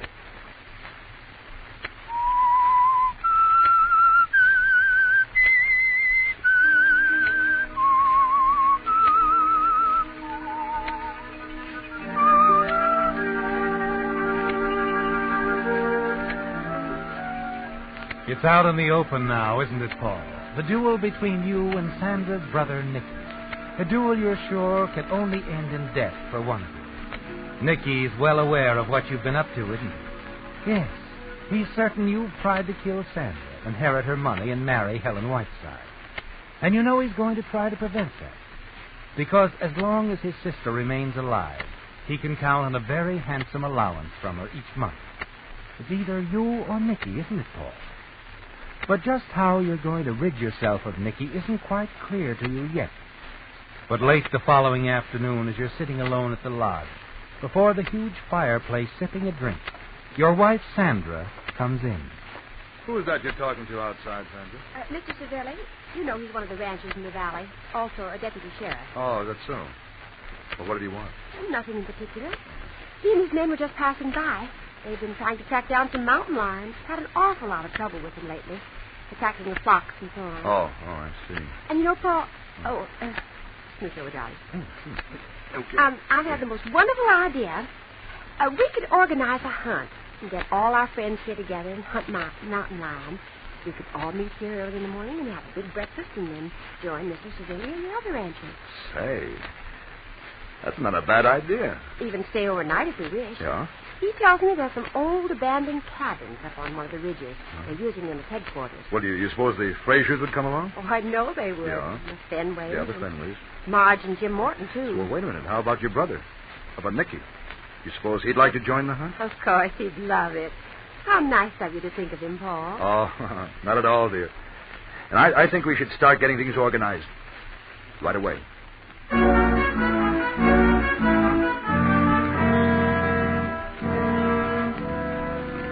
It's perfect, isn't it, Paul? If only Nicky, Sandra's brother, will agree to go along. And you're very pleased when you learn that he has agreed, at Sandra's insistence. And as the plans for the hunt begin to take place, you find time to steal a few moments with Helen Whiteside again. It's a guarded conversation in the main lodge. As you sit down near her, pretend to be reading a magazine. We shouldn't be talking here, Paul. Never mind. Just pick up that paper. They won't even notice it. Helen, I can't meet you tomorrow. I'm going to leave the lodge for a day or so and going along on this hunt they're organizing. Doesn't matter, Paul. What? I said it doesn't matter. I've been thinking this over. You and me. It isn't going to work. What are you talking about? I'm not content. Seeing moments together like this isn't fair to any of us. Me, you, your wife. Oh, Helen, listen to me. No, wait. Someone's looking this way. Now, listen. Paul, Helen. you listen. I'm leaving the lodge in the morning. I'm going back to town. Oh, Helen, please. Paul, it's perfectly obvious that you're not going to be able to do anything about Sandra. Helen, that isn't true. Oh? Now, please, just give me a little time. Paul? Don't ask me to explain anything. It's just that I'm quite certain that things are going to be different. And soon, Helen. Very soon.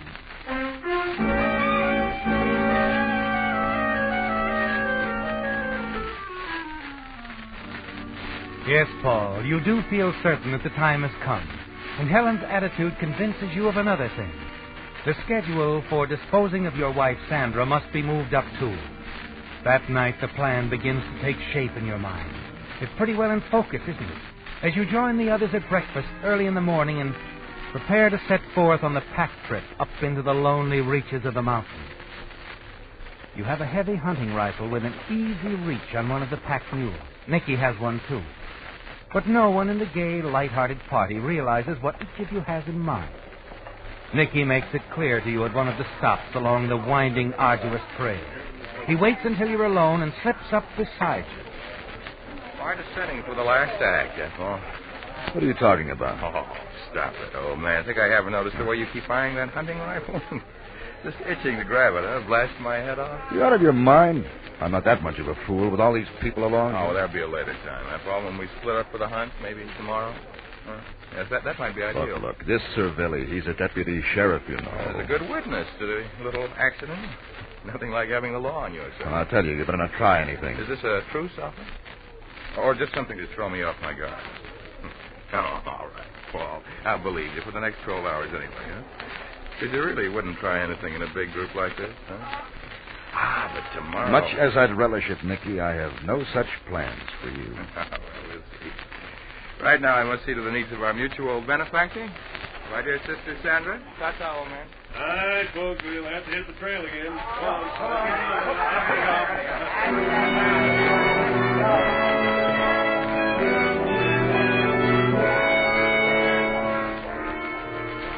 It's frightening, isn't it, Paul? Nicky's cold, self-assured approach. And the terrible realization that he's a much better marksman than you. But you have a plan. Hours later, as the pack train finally arrives at the lonely ridge, in the tiny group of cabins, you feel quite certain that everything is perfect for your plan. There's just one thing to do, isn't there? One idea to be planted to make your story airtight later on. You attend to it as the group breaks up to take over the cabins for the night. Oh, Jim. Hey, Jim Morton. Huh? Jim, come here, will you? Oh, yes, Paul. What is it? Well, I just wanted to ask a little favor of you. Would you and Marge take the cabin next to ours? Oh, sure. I don't see what difference it makes. They all look pretty much run down. No, it isn't that, Jim. It's, well, frankly, I don't want Sandra's brother Nicky so close to us. Oh, look, I know how it must sound, and I hope you won't say anything. Of course not. Nicky and Sandra had a big blow-off back at the lodge yesterday. Well, it was about money. Look, you don't have to tell me. Thanks, I know that. You're a good friend, Jim, to Sandra and to me. Well, actually, I may be just imagining things, but this Nicky's a strange chap. And I'm afraid for Sandra. It's better to play it safe anyway. You know. We'll be right there. Good. Matter of fact, it looks as if he's taking the cabin that's farthest away. Huh? Oh, well, that's good. Well, it's like I said, maybe nothing to it. Just forget about it, will you, Jim, that I ever said anything? Sure thing. And now I'd better give Marge a hand with the sleeping bag. Yeah, go on. I'll do the same thing. Thanks, Jim. Thanks a lot.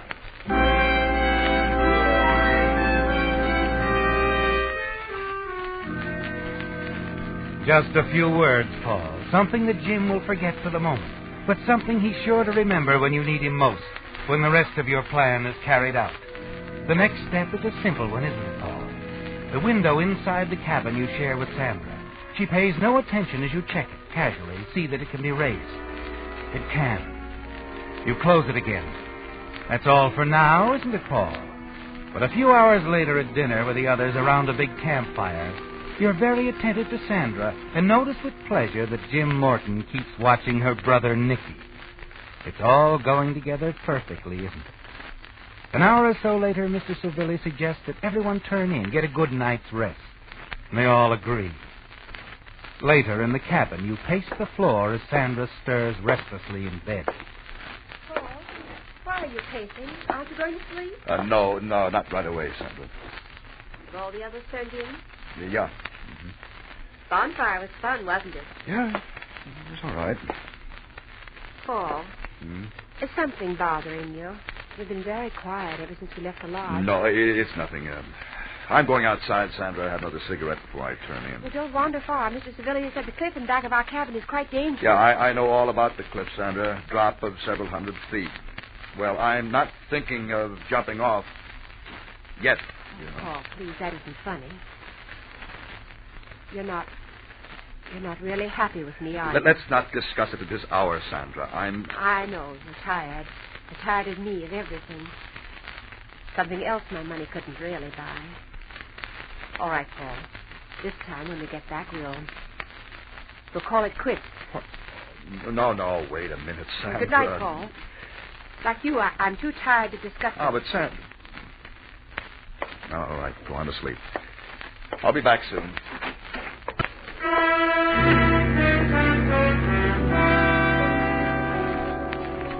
If you needed any further urging, Sandra has provided it, hasn't she, Paul?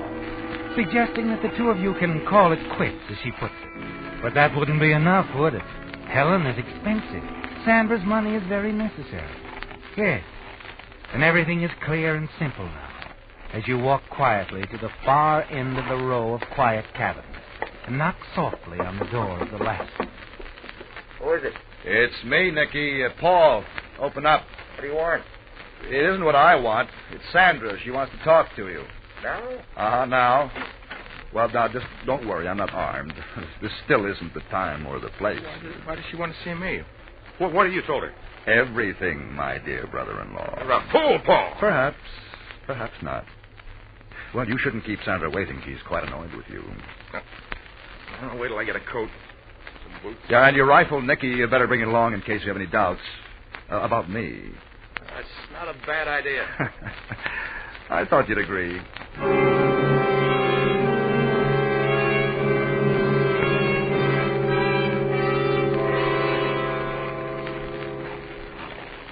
I don't see any light in the cabin. Are you sure, Sandra? Well, look closer, Nicky. There's a light.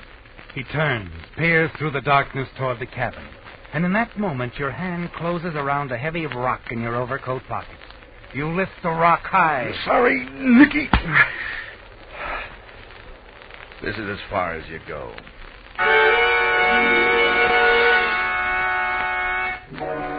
Quickly, you lift Nicky's limp form, carry him to the edge of the cliff and back of the cabin. A little shove and the first half of your plan is complete, isn't it, Paul? But only the first half. You hurry back to the spot where you killed Nicky, don a pair of leather gloves, pick up Nicky's rifle, and enter your cabin. You freeze for a moment as Sandra stirs uneasily in her sleep. Then you undress quickly, slipping into your pajamas and robe. You cross the room, stand near the window as you raise Nicky's heavy hunting rifle, and then...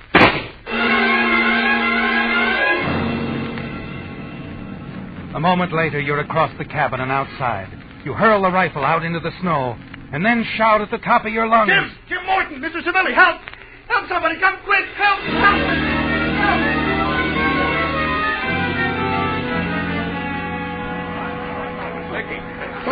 Please, can't you do something for her, for Sandra? Easy, son, easy. It's too late to do anything. Now try to tell us again what happened. Slowly. Well, Nicky and Sandra, they had a terrible row yesterday back at the lodge. That's right. Paul told me about it this afternoon. I had no idea he'd do anything like this. And he came down here. He tried to get in. He wouldn't open the door. I thought he'd gone away. But he went to the window, you said? Yeah, that's right. He raised it and fired point blank at her, and then he ran. And I went out after him, caught him for a second. He struggled over the gun. He let go of it and broke away. Well, he didn't know where he was running. I don't know. Maybe he didn't care by then. He just went right over the cliff. That's a 200 or 300-foot fall. Well, probably just as well. He'd never have got away with it. Poor Sandra. I should have told you about the quarrel. Easy, Paul. Wasn't your fault. No. I've seen things like this before, Mr. Cameron. Fella gets crazy mad like that, maybe he'd even been drinking. We don't know. Yeah, but if I hadn't let Nicky come along... He'd have found another way, probably. Nothing to blame yourself for, Mr. Cameron. Not much use blaming anybody now.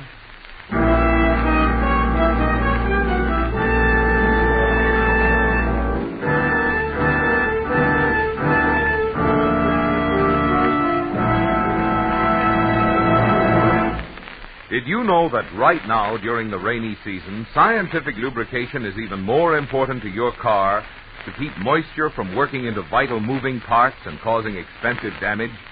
That's why I think you'll be interested in knowing about some of the extras you enjoy when you have your car lubricated at a Signal service station.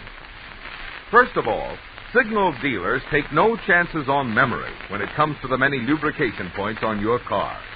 Instead, they check against Signal's factory-recommended lubrication chart, which clearly shows every part. Then they use 9 specialized Signal oils and greases, so each part will get the exact type of protection it needs.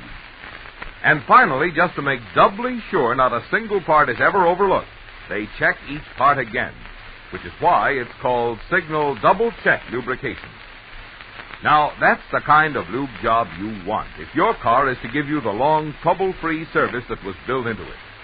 And that's the kind of lubrication you get at friendly, independently operated Signal service stations.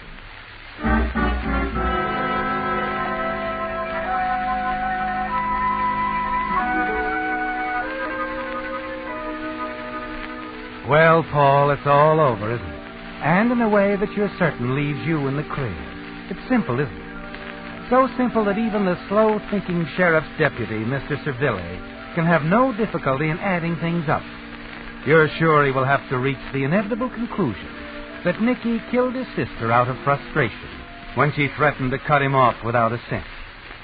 You stand just outside the cabin now, the stunned, grief-stricken husband dully recounting your story to the little group of Sandra's friends as inside, Mr. Savelli examines the position of the body, the cabin, and then finally comes to the open door and calls to you. Mr. Cameron, would you step in here for a moment? Oh, yes, of course. It's all right. I've covered her. Thanks. Skip it. It was out of respect to her. Not you, Cameron. What? It was an interesting yarn you told out there in front of all those people. Yarn? See, here, Mr. Savelli. You said Nicky came to the cabin a little while ago, that you wouldn't unlock the door for him. You said he raised the window, fired point blank at her. Thoughtful of him to close the window after he shot her, wasn't it? No. I closed it. I thought she might still be alive, and I didn't want to take any chance on her getting killed. You made up quite a story, Cameron, but it's not going to help you. You shot your wife. Oh, now, look here, Savelli. I won't stand here and be accused by an amateur detective who thinks Save it, Cameron. And listen. You see, these cabins aren't used much. You should have thought of that because this window hasn't been raised in the last 3 hours. Maybe you raised it before then to check it. I don't know. But I do know it hasn't been raised in the last 3 hours. It was, I tell you. Come here, Cameron. Have a closer look. What? Here. Along the bottom of the sash. Spider web. Yes. Spun by one of the more permanent residents of this little cabin. He's been busy for at least 3 hours. Takes these spiders up here that long to spin a web. A spider. A little thing like a spider. A very busy little spider. I'd say the web he spun between this sill and window sash provides enough evidence for even an amateur detective to make an arrest. Wouldn't you?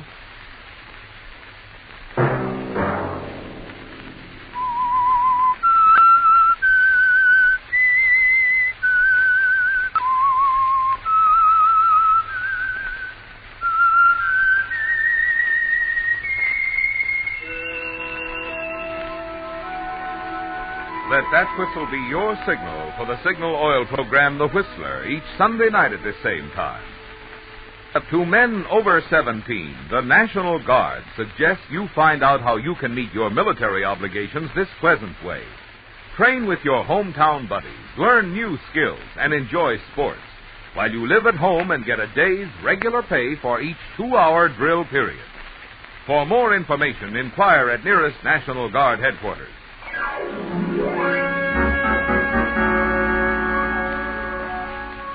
Featured in tonight's story were Bill Foreman as the Whistler, John Daner, Sarah Selby, Virginia Gregg, Lamont Johnson, Don Harvey, and Britt Wood. The Whistler was produced and directed by George W. Allen, with story by Joel Malone, music by Wilbur Hatch, and was transmitted overseas by the Armed Forces Radio Service. The Whistler was entirely fictional, and all characters portrayed on The Whistler are also fictional. Any similarity of names or resemblance to persons living or dead is purely coincidental. Remember to tune in at this same time next Sunday when the Signal Oil Company will bring you another strange story by The Whistler, entitled Man from the Morgue, in which a strange deception leads a frightened criminal to frenzied action and murder. Marvin Miller speaking for the Signal Oil Company. Stay tuned now for our Miss Brooks, starring Eve Arden, which follows immediately over most of these stations. This is the CBS Radio Network.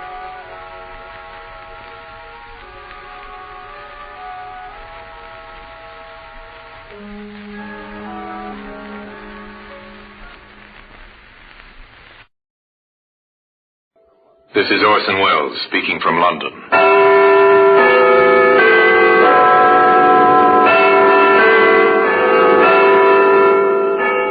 Here in the grim stone structure in the Thames, which houses Scotland Yard, is a warehouse of souvenirs. A warehouse where everyday objects, a hammer, a suitcase, a shirt button, all are touched by murder. You take this canvas bag.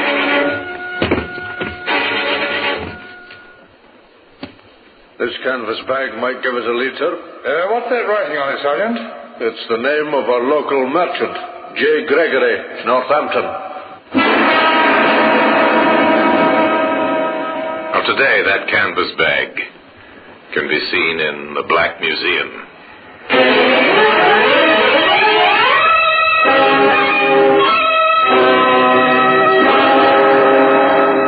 From the annals of the Criminal Investigation Department of the London Police, we bring you the dramatic stories of the crimes recorded by the objects in Scotland Yard's Gallery of Death, the Black Museum.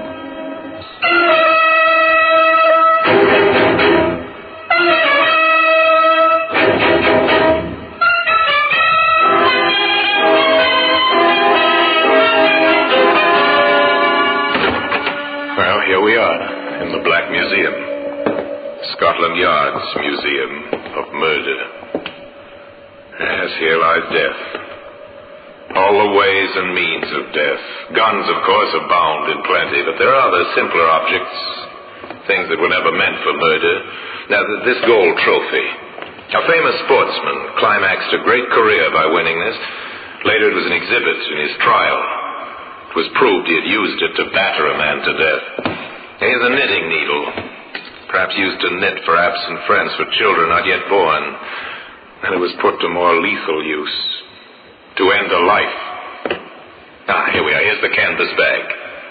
It was once a bag used to hold provisions in a Northampton grocery store. Later on, it became more famous, but we anticipate.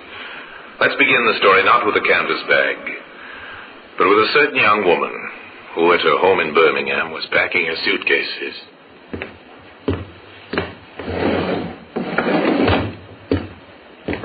Here's another dress, Mary. Oh, thanks, Mother. And your slippers. Well, I think that must be all. Let's just have another look round. You don't want to forget anything. No, that's right. Oh, here you are, just as well I looked. Some stockings. Oh. Well, I think that's all. Yes. I'll just lock my suitcase. Mary? What, Mother? Are you sure you'll be all right? No, of course. Well, it seems such a strange arrangement, you going all the way to London alone. But what's strange about it? Tom's working in London, saving for our passages to Canada. He can't come to fetch me. Travel all that way alone. Oh, Mary, let me come with you. No, Mother. I'm not a child. You're an almost married woman, but that doesn't mean your mother still can't worry about you. Mother, really? Look, I'll be perfectly all right. Tom and I are getting married when I reach London. A month later, we'll be on our way to Canada. And we'll lose you. It's so sad. You'll write as soon as you reach London, won't you, darling? Yes, of course I will. And don't worry, please. I'll be all right. A girl leaving home to get married, an anxious mother. Nothing very new about that. Except that the girl never went to London. The following day, her train arrived in Northampton, where she was tenderly greeted by a charming man some years older than herself. Hello. Here I am, Mary. My dear Mary. Oh, darling. I've been waiting here for a moment. I thought you... What, that I might have deserted you? Hardly, my sweet. Did you have much trouble with your family? Yes, a little. Dad was anxious, and you know what Mother is. She worries terribly. Yes. You told them the story about meeting Tom in London. And they believed it. Oh, good. Oh, darling, it's wonderful to be with you. Come, Mary. I found lodgings in St. John's Street. Oh, good. But listen, since you've told your parents you were meeting Tom Reynolds in London, we might as well continue the deception, eh? How? Well, to the landlady, you'll be Mrs. Reynolds. And I, of course, shall be Mr. Reynolds. It might be better if you called me Tom.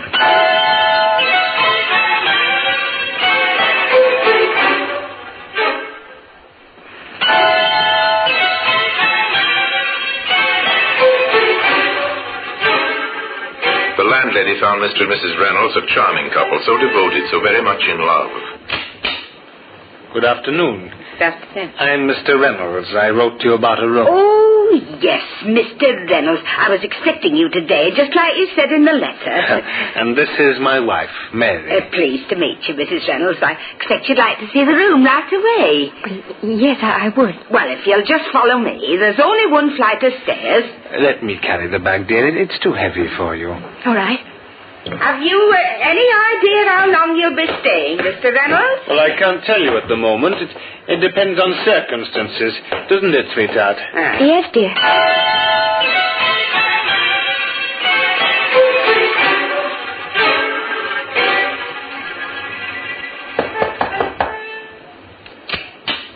Why, it's Mr. Reynolds. I didn't know it was so late. Well, my wife's asleep, Mrs. Marsh. I thought I'd just pop in to tell you that we're leaving next week. Leaving? Well, isn't that rather unexpected? I was talking to Mrs. Reynolds only yesterday, and she said... Yes, but you see, I've had some news from friends of mine in Canada. In Canada? Yes. We're going to Canada, Mrs. March. Oh? We're leaving from Liverpool next week. Oh, that will be nice for you, Mr. Reynolds, and for your sweet wife, too. Yes. Oh, but there is one other thing. Huh? I'd be very glad if you wouldn't say anything of this to my wife. You see, she's not quite sure that she really wants to go to Canada, and, well, I think it'll only upset her if anyone talks to her about it. Oh, of course. I wouldn't breathe a word, particularly since you've asked me not to. Thank you so much, Mrs. Marsh. We'll be giving up our room on Friday. I'll arrange for a car to call for the luggage early in the day. So considerate, the landlady thought. Such a gentleman. On Friday morning, she said goodbye to the couple with reluctance. At least she said goodbye to Mr. Reynolds, who explained that his wife had gone ahead to the railway station. But even the nicest of lodgers are only a passing memory in a landlady's mind, and she might never have thought of the young couple again if it hadn't been for the events that occurred some weeks afterwards. On the high road from Rugby to Northampton, two men were walking home after work. Well, Bat, what do you think of Tilly's chances on Saturday? There won't be better than last week, eh, Sam? Yeah, I should say so. Hey, look down there in the ditch beside the road. What do you see? Oh, wait a minute. Oh, it looks like a canvas bag. Well, there's something inside it. Well, what's that all over it? Lime, isn't it? Oh, probably a dead dog. Come on, I'll buy you a pint. Hey, ain't no dead dog. Bert, look, will you? An arm. I can see it plain. Oh, Clancy. Come on, Sam. This is for the police. The local police recovered the body and Scotland Yard was summoned. Inspector Courtney, accompanied by Detective Sergeant Finlay, arrived in Northampton. They met the doctor who had conducted the post-mortem. The body was that of a woman, Inspector. Have you any idea of her age, Doctor? Youngish. I'd say in her 20s. In height, a little over 5 feet. Slight build. And in what state was the body? Dismembered and partially decomposed. And the cause of death? Have you any idea about that? There's no way of telling, Inspector. The only thing you can take for granted is that she was murdered. The yard men had a dual task there. They had to track down the murderer, but first and foremost, they had to find out who had been murdered. They set out to examine the evidence. This canvas bag might give us a lead, sir. Yes. Now, what's that writing on it, Sergeant? It's the name of a local merchant, J. Gregory, Northampton. Yes, the name's clear enough. Luckily, the lime didn't rot it away. As I'd say it was meant to, sir. Yes, I'd say so too, Sergeant. I think we'll call on Mr. Gregory. Was this a lucky break early in a difficult case? It seemed not. For when the London detectives interviewed J. Gregory in his Northampton warehouse, the merchant could give them little help. Yes, it's my bag, all right, Inspector. No mistaking that, but how did it get in there? Well, we thought you might be able to tell us that. Well, I assure you I can't. These canvas bags are used for transporting groceries between this warehouse and my several shops in the town. And they're, handled by your employees? Yes. Are they ever given out to the public? Oh, no, they're not. Were you aware that one was missing? Well, hardly, Inspector. I have upwards of 100 of these bags and a lot more to do than count them. Yes, of course, yes. But now, you understand the gravity of this situation. Yes. A woman has been found dead. Murdered. Murdered? Her body wrapped in one of your bags. Inspector, I can only assure you I know nothing whatever about it. At this stage, Mr. Gregory, not knowing the identity of the murdered woman, the bag is our only clue. Now, you do appreciate that?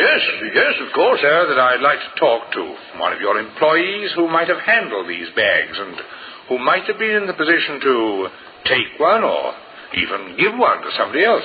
Inspector, I'll see to it my staff are available. Thanks. As a matter of fact, you can begin with my warehouse manager, my own brother. Oh, yes, thank you, yes.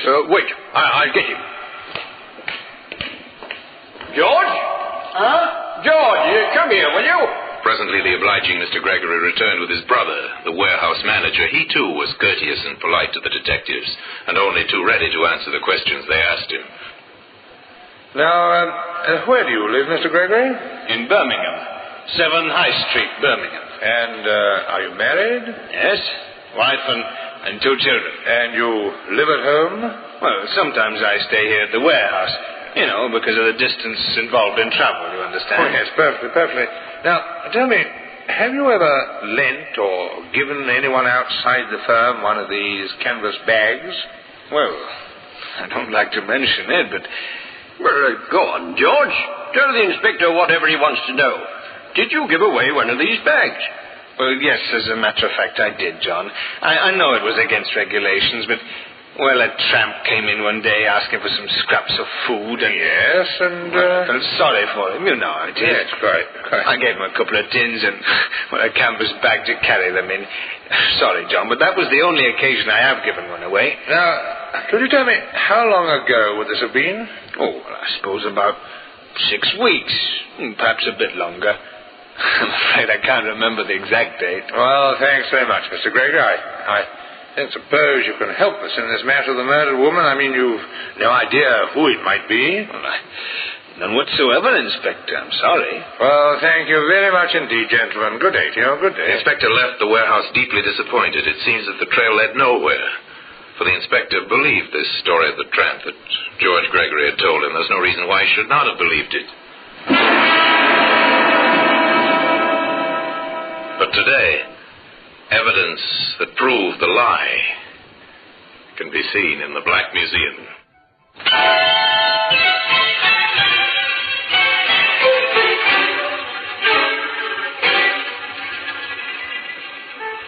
There are hundreds of women reported missing every year throughout England.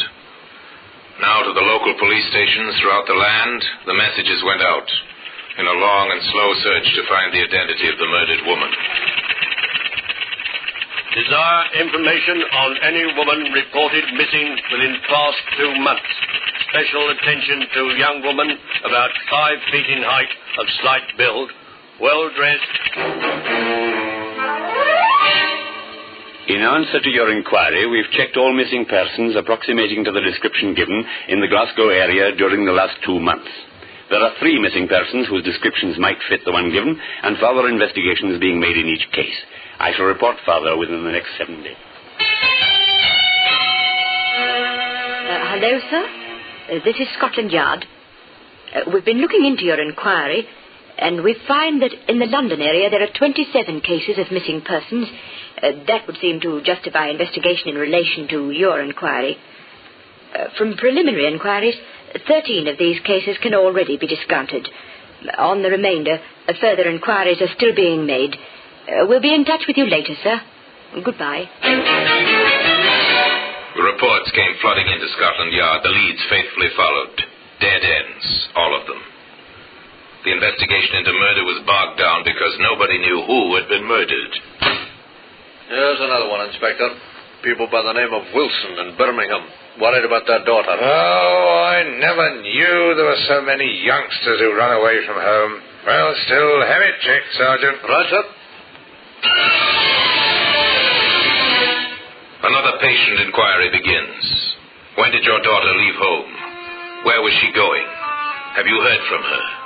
The questions were asked, the answers were written down, and the result was sent to Scotland Yard. Wilson, yes. Number 9 High Street, Birmingham. Left for London to marry a young man named Tom Reynolds. Seems like she didn't get there, sir. Yeah. Family had a letter from Reynolds, just a sort of friendly note, no mention of the girl. I understand young Reynolds went to Canada, sir. He was once engaged to the girl, but they broke it off. Oh, yes? The next thing, when he was in London, the girl had a letter from him asking her to marry him and go out to Canada. Yes, but did the family see the letter? No. It was all pretty hurried. They were upset, but she seemed to be able to get her own way. Oh, I've heard this kind of thing before. Now, I wonder who the man was. Not Tom Reynolds, that's certain. His letter to the family is enclosed there, sir. Oh, let's see it, Rip. Yes, wait a minute. Now, rough crossing, how is everyone? Misspelled neighbors. No. He doesn't mention her. Now, what was her name? Mary, sir. Mary Wilson. 9 High Street, Birmingham. Sergeant, that seems familiar. To me, too, sir. I can't quite place it. Wait a minute. I've got it. What, Inspector? George Gregory, that warehouse manager. His address is 7 High Street, Birmingham. Number 7? Well, that means he lives next door. Patience had paid off again. Careful and painstaking methods had given them a new lead, or rather, the renewal of an old lead. For the canvas bag had first led them to the Gregory warehouse. The detectives went back to Northampton, back to interview George Gregory. Mary Wilson, Inspector? Well, of course I knew Mary Wilson. Now, tell me, when did you last see her, Mr. Gregory? Oh, some time ago. She went to Canada, you know. She married a young chap named Reynolds. Yes, but did she marry him? Well, to the best of my knowledge, she did. You said, I knew Mary Wilson. Mm-hmm. Why the past tense? I don't know. Well, don't you always use the past tense when you're not likely to see a person again? Oh, you don't think you'll see her again? Well, Inspector, with her married and living in Canada, that'd hardly be likely, Inspector. George Gregory seemed at ease. His answers rang true. It could be nothing but a strange coincidence. Inspector Courtney gave certain instructions. I want a cable sent to Tom Reynolds in Canada. Find out if he married Mary Wilson or not. The odds are he's still single. Then Courtney went to Birmingham, to number 9 High Street, where he talked to Mary's mother. I don't want to alarm you, Mrs. Wilson, but I'm from Scotland Yard and I want to make certain inquiries. Scotland Yard? Oh, my Mary's done nothing wrong, has she? Of course not. No. Now, tell me, Mrs. Wilson, do you really think your daughter might have gone to Canada with her young man? Oh, I don't know what to think, sir. I was always puzzled. I mean, the way she seemed to patch things up with Tom. Yes. Did you question that? No, I didn't say much. I was glad, really. About her marrying the young man? Yes. Well, you see, for a while I was worried there was another man she seemed to like, but too much, if you know what I mean. Oh, you disapprove? Oh, Mary was never one to take criticism, but I didn't like it, I can tell you. Was the other man older? He was, old enough to know better. Him with a wife and 2 children of his own. I tell you, I was relieved when I thought Mary was going away to marry Tom Reynolds. Now, there's one more question I must ask you, Ma'am. Yes, Inspector? The name of this attentive gentleman. Well, I don't like to make anything of it, mind. No, but I'd like to know his name. Well, he happens to live next door, and his name is George Gregory.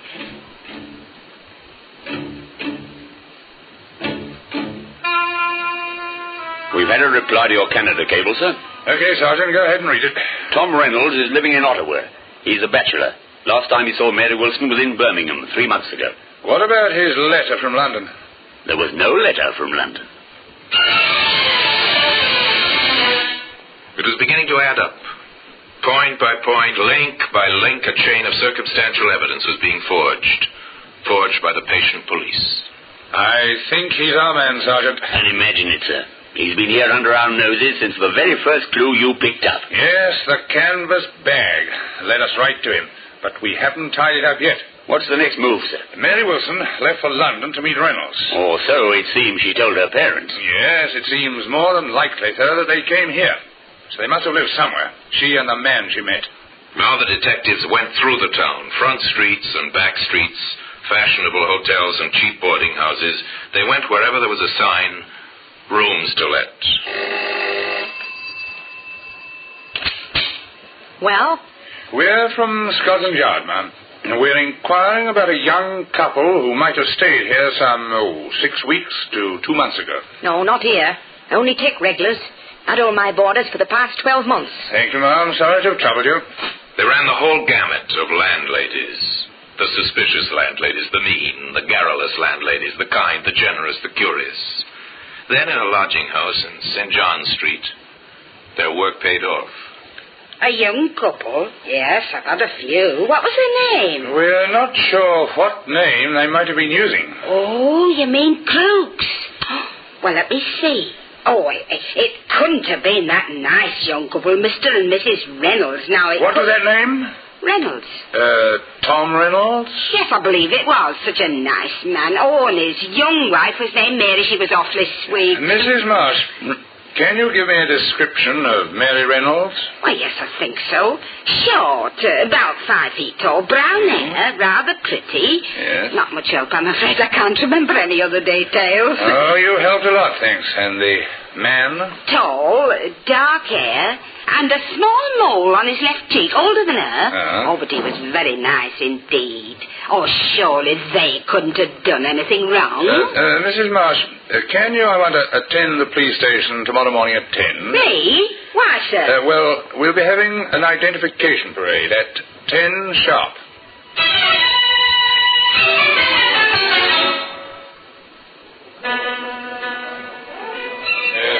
All right, quiet, everyone. I've got together a group of 8 people, Inspector. Thank you, Sergeant.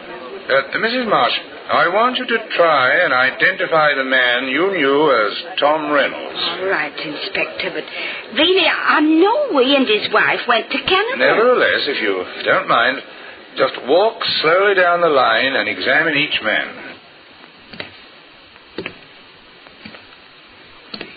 8 men. A couple of detectives, 2 men taken out of the cells, 1 recruited off the street, and in the middle of them, a protesting, indignant George Gregory. It's not this man. Nor this. No, not him either. Why, Mr. Reynolds. Gregory, grab him, man.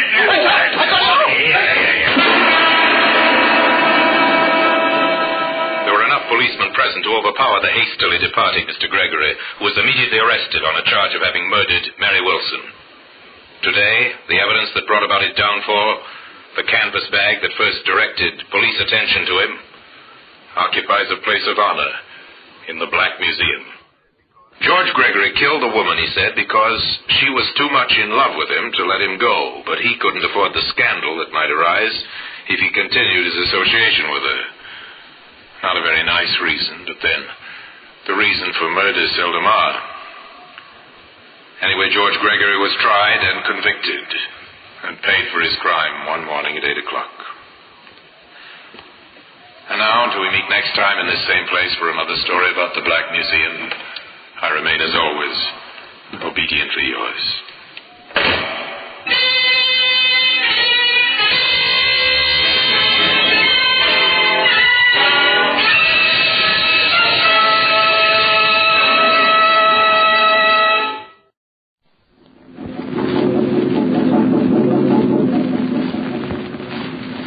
The Mysterious Traveler. Another journey into the realm of the strange and terrifying. I hope you will enjoy the trip, that it will thrill you a little and chill you a little. So settle back, get a good grip on your nerves. Where are we going? You'll find out when we get there. I hope it's not making you nervous, being alone with me here in the dark. Darkness stirs strange terrors in some minds. For the things that happen at night are sometimes most upsetting. Things such as cats that vanish or die, as in the tale of The House of Death.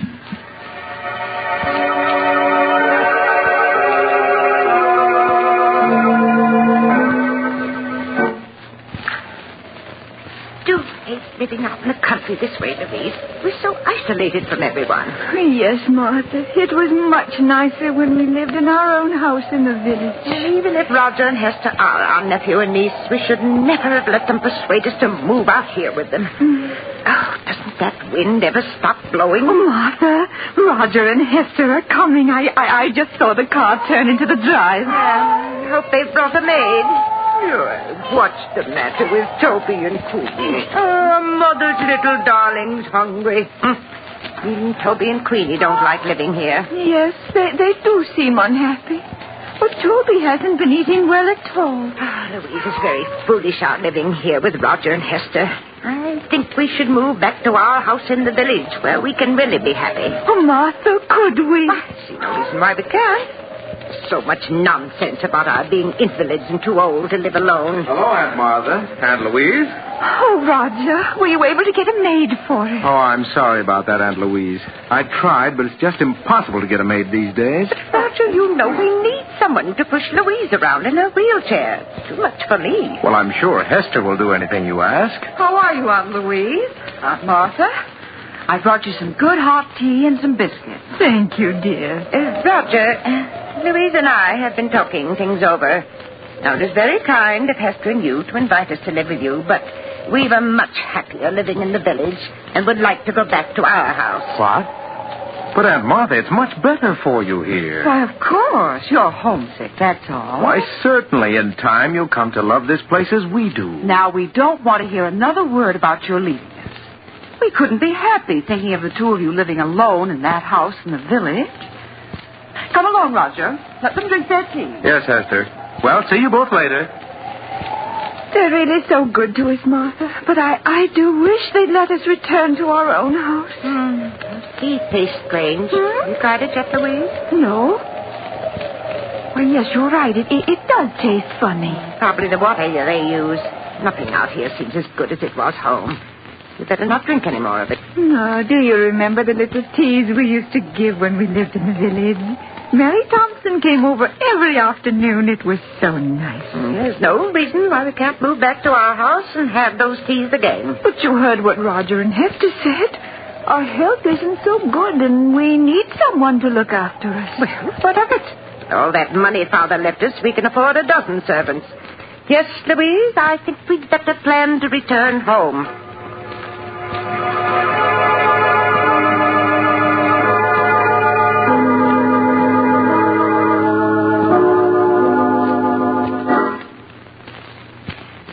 The mail car in sight, Louise? No, Martha, not yet. You know, I've been thinking quite a bit these past 24 hours about returning home, and I think we'll leave here in a few days. Oh, Martha, that would be wonderful. Oh, look, here comes George Gibson now with a mail. And that time, too. Yes. How would fat Toby and beautiful Queenie like to go back to their own little home? Oh, Martha, they understand perfectly what you're saying. Look how happy they are. Good, they do. Hello, Aunt Martha. Aunt Louise. George Gibson just delivered the Sentinel. Oh, Here you are. Thank you, Roger. We've been waiting all day for it. Oh, that's all right, Aunt Louise. Hester will soon bring you your supper. Now, let's see. Oh, Martha, let's look at the obituary notices first. That's just what I was turning to, Louise. Here we are. Did anybody we know die? Now, let me see. Oh, yes. You remember Amos Wilson, don't you? Yes. He died 2 days ago. Poor Amos. He was about your age, wasn't he, Martha? Certainly not. He was a good deal older. Martha, look at this. Why, it says that Mary Thompson is entering the home for the infirm. The poorhouse? Oh, no, it can't be. Oh, the dreadful place. I'd sooner be dead than in that home. Poor Mary. Oh, I shudder every time I think of that horrible place. The poorhouse. Martha, after we move back to the village, can't we have Mary come to live with us? Yes, of course. Going to the poorhouse would be the death of her. Oh. Huh? Louise, what are you staring at in this paper? No, it can't be. What can't be? Read what it says in the real estate column. The old Abbott mansion, owned by the Mrs. Martha and Louise Abbott, has been put up for sale by their nephew, Roger Abbott. What? Why, that's a mistake. We never told Roger to sell our house. I wouldn't dream of it. Well, Martha, it's been in the family for almost a century. How could Roger do such a thing? I'll soon find out. Roger! Now, Martha, you mustn't get excited. But why should he want to sell our house? Are you calling me, Aunt Martha? Yes, Roger. What's this in the Sentinel about our house being for sale? Oh, is it in the Sentinel? Oh, I'm sorry. It is a mistake, isn't it, Roger? No, Aunt Louise. Oh, You see, as co-trustee of Grandfather's estate, I thought it would be a good idea to sell the house. Prices are high these days, and the house is rather old. But you had no right to put the house up for sale without telling me. I won't hear of the house being sold. Now, you mustn't get excited, Aunt Martha. If you don't want the house sold, I'll remove it from the market. Oh, please do. We couldn't live in the house if it was sold, could we, Louise? All right. I'll take care of everything. Everything's going to be all right now. I don't like it, Louise. I don't like it at all. Why did he try to sell it without telling us? It does seem strange. Louise, we must get in touch with Judge Smith. Yes.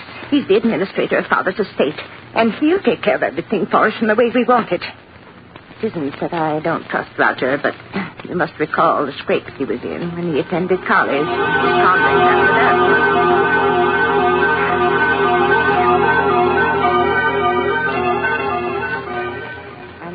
Then there was the matter of that bad check Roger gave. If it hadn't been for his dear father, he would... Someone's coming, Martha. I have your suppers for you. Now, please eat them before they get cold. Yes, Esther. There you are. Just call me if there's anything else you want. Yes, does Mother's beautiful Queenie want something to eat? I don't see Toby any place around. Well, he's probably in the kitchen. Now, say pretty please, Queenie, and Mother give you this nice piece of meat. That's Mother's darling. Here you are. Oh, isn't she lovely, Louise? Oh, yes. Queenie has such wonderful manners. We'd better eat our soup before it gets cold, Martha. Yes. And as I was saying, Louise, I don't care for Roger's attitude at all. Ask me, he's been behaving very strangely. Yes, Martha. Martha. Martha, that piece of meat you gave Queenie doesn't seem to have agreed with her. She looks ill. Oh, yes, you're right. Oh, Queenie, what's the matter with Mother's little darling? Martha, she's in agony. Yes, what can we do? Roger, come quickly. Oh, poor Queenie. Roger. Suffering so. Oh, Roger, do something. We must help poor Queenie. Oh, Roger, look. I'm afraid it's too late, Aunt Martha. She's dead. Dead? But she can't be. She was all right just a few minutes ago. Things like this will happen, Aunt Martha. She was old. She probably had cramps. Roger, you better take Queenie out of here. All right, dear. Poor Queenie. We've had her ever since she was a little kitten, 12 years now. There, Aunt Louise, you mustn't cry. You still have Toby. Now, why don't you eat your supper? You'll feel much better if you do. Esther, how can you speak of food at a time like this? With poor Queenie's body not even cold. I'm sorry, Aunt Martha.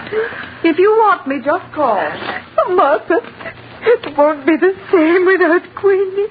I simply can't understand it. 1 minute Queenie was perfectly well. Then after you gave her the meat, she became ill. Yes, she was perfectly well until she ate the meat. Louise, the meat, that's it. Don't understand, Martha. The meat, it was poisoned. Poisoned? Louise, that poisoned meat was meant for us. Martha, you don't mean that Roger and Hester... Oh, no. Yes, no. Louise, they're after our money. Oh, what are we going to do? We can't get at the phone. Got to get in touch with Judge Smith. Our lives depend upon it.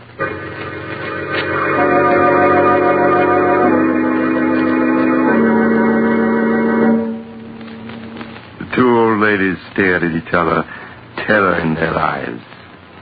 The minutes dragged into hours, and each hour was a nightmare, as they waited for the time to come when they could make the one contact between themselves and the outside world. Do you see George Gibson's car yet, Martha? No, Louise, but he should be in sight any minute now. Oh, what if Hester or Roger come home before he gets here? Then we won't be able to talk to him about our message to Judge Smith. Now, Louise, you know Roger isn't due home from work for another hour. Yes, but what about Hester? She's over at the miller's farm, and she's liable to return any minute. Louise, I see George Gibson's car. Oh, he's just turning into hurry, Martha, hurry. All right, hurry. I raised the window. Martha, call to him quick before he gets away. George Gibson. Hello? Who's calling? Look over this way, George. It's Martha Abbott. I want to see you. Oh, it's you, Martha.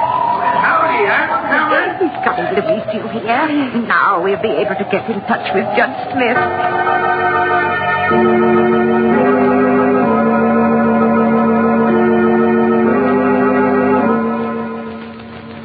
After George Gibson left the Abbott sisters, he met Hester a half-mile up the road. The two conversed for a minute. Then George Gibson continued on his way. Hester stared after him as he drove away, her face tense and white. Then, as if suddenly understanding the implication of his words, she turned and ran towards her home, her heart pounding with fear.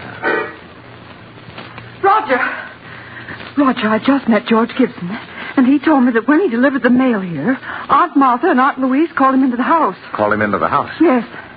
They asked him to get Judge Smith for them at once. I told you it wasn't safe to leave them alone, even with the phone locked in our room. All our plans may have been for nothing. Oh, Roger, do you think they suspect? I don't know. I do know it was a mistake letting them talk to George Gibson. After all our careful work, we can't let everything be spoiled now.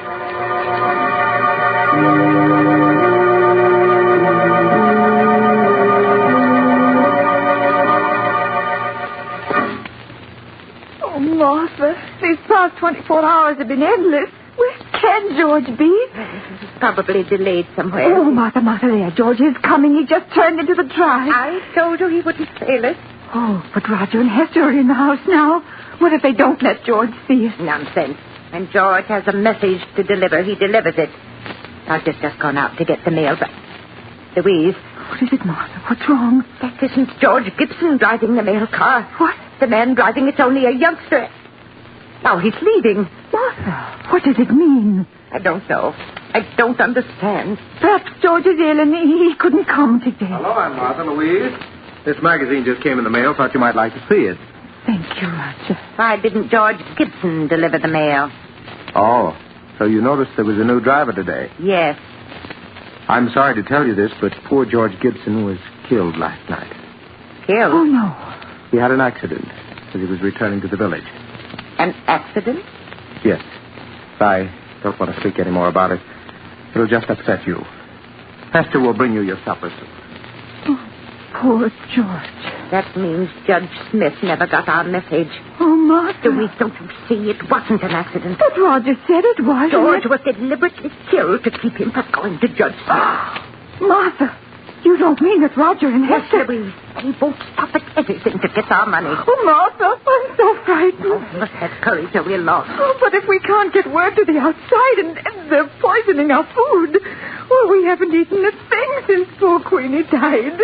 We can't go on throwing food away or we'll starve. There's only one thing to do, Louise, if we're not to starve. Toby must sample our food before we eat it. You mean to see if it's poisoned? Yes.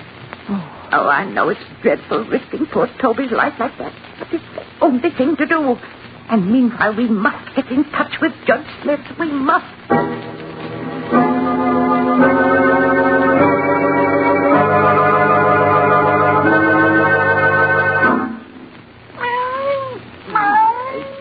You are, Toby, a nice piece of meat for Mother's little darling. Martha? Where are you feeding Toby? He gets plenty to eat in the kitchen. Of course. I've always fed Toby from my own plate. He expects it. But, Aunt Martha, if you feed that meat to the cat, there won't be enough for you. Yes. If you're to get well, you need all that food. Now, I don't want you feeding Toby any more of it. Here, Toby. Come along, boy. Come on out to the kitchen while Aunt Martha and Louise eat their supper.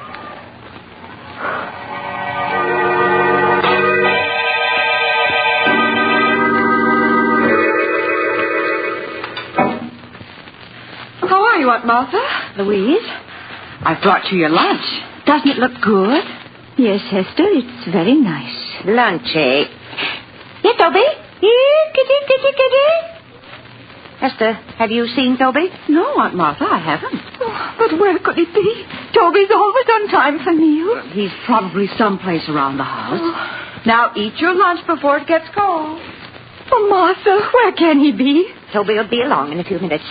We won't touch a bit of this food until he's tried it first. Oh, I do wish he were here. I'm so hungry. Louise, don't touch a thing on that tray. It isn't safe. Oh, here, Toby.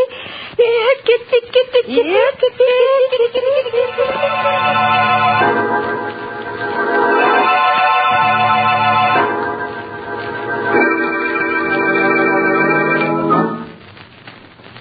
Good evening, Aunt Martha. Louise, how are you? Good evening, Roger.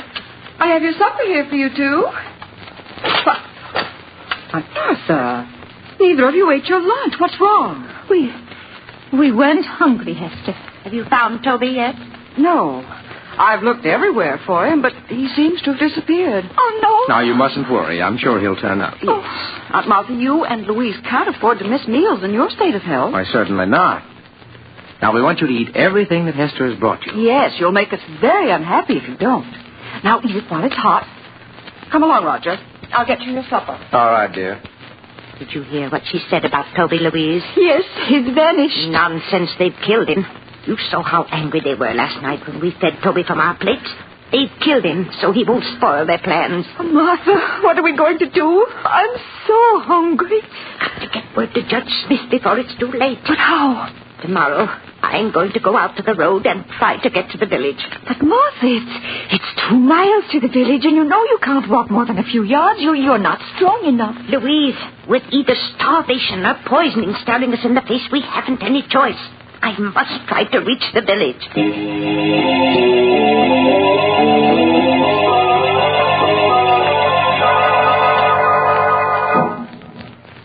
The next morning, after Roger had left for the village and Hester had gone to the Miller farm, Martha, dressed as quickly as her shaking hands would permit. Louise watched nervously as her sister quietly opened the door and started on her long, painful way to the village. Hello, Aunt Louise. Oh, why, where's Aunt Martha? Aunt Martha? She's someplace around the house. But I've just been through the house. Why, her closet is open. And her hat and coat are missing. Aunt Louise, did Martha leave this house? Why, yes, she said she wanted to go for a walk. Go for a walk? At her age and in weather like this? Why, it'll be the death of her. Did she start out toward the village? Answer me. Yes, Hester. I'll phone Roger at his office. She must be stopped.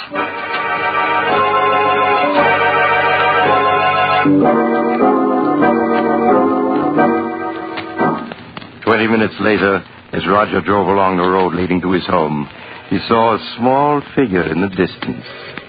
It was Aunt Martha. There was a weary, painful look on her face as she hobbled towards the village. In spite of her determined resistance, he put her in his car and drove rapidly on home. One thought was uppermost in his mind. He must make sure that this could never be repeated. Oh, Martha, I'm so hungry. Yes, Louise, I know. So am I. We've gone 3 days now without eating. We left them our money and our wills. Why must they kill us? They're nothing but common murderers. Oh, if there was only some way to get word to the village. Louise, I've got an idea. What is it, Martha? If we were to set fire to the house, they'd see it in the village. Yes. And then the fire company would come out. Then we'd be able to tell them we'd be saved. Oh, but Martha, Hester and Roger would put out the fire before it could get big enough. Louise, I know a way we can prevent them from putting out the fire. You do? Yes, and we can save ourselves, Louise. We can save ourselves.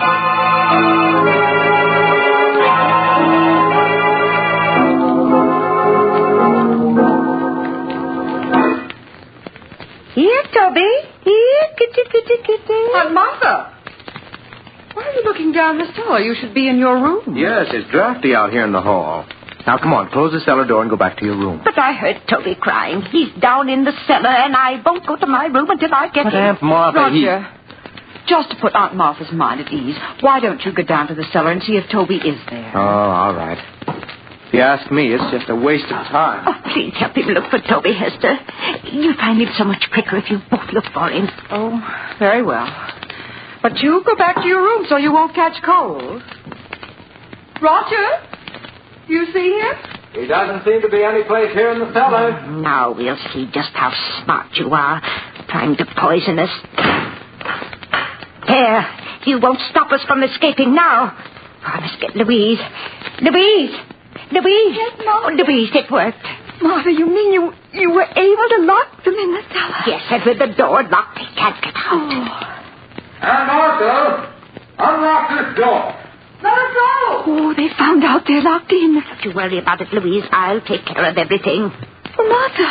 Martha? Martha, what are you doing with that kerosene lamp? I'm pouring the kerosene around the room so that it'll burn better. Are you ready to leave, Louise? Yes, Martha. Strike a match and start the fire.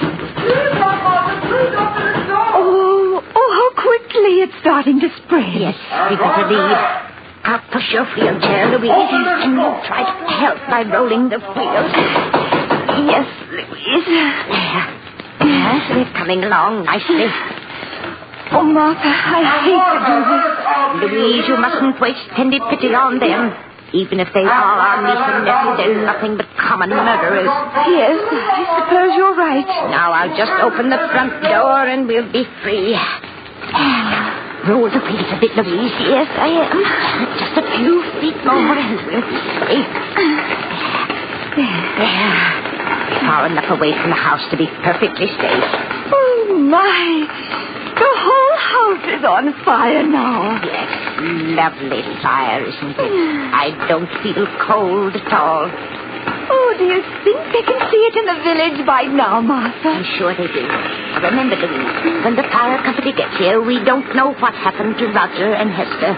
We just managed to get out ourselves. Yes, Martha. If we told them what we were forced to do to escape, we'd have to reveal that our own niece and nephew were poisoners, murderers. We don't want to disgrace the family name, Louise. Oh, no, Martha. Of course not. Oh, look, Martha, look. The roof is beginning to go.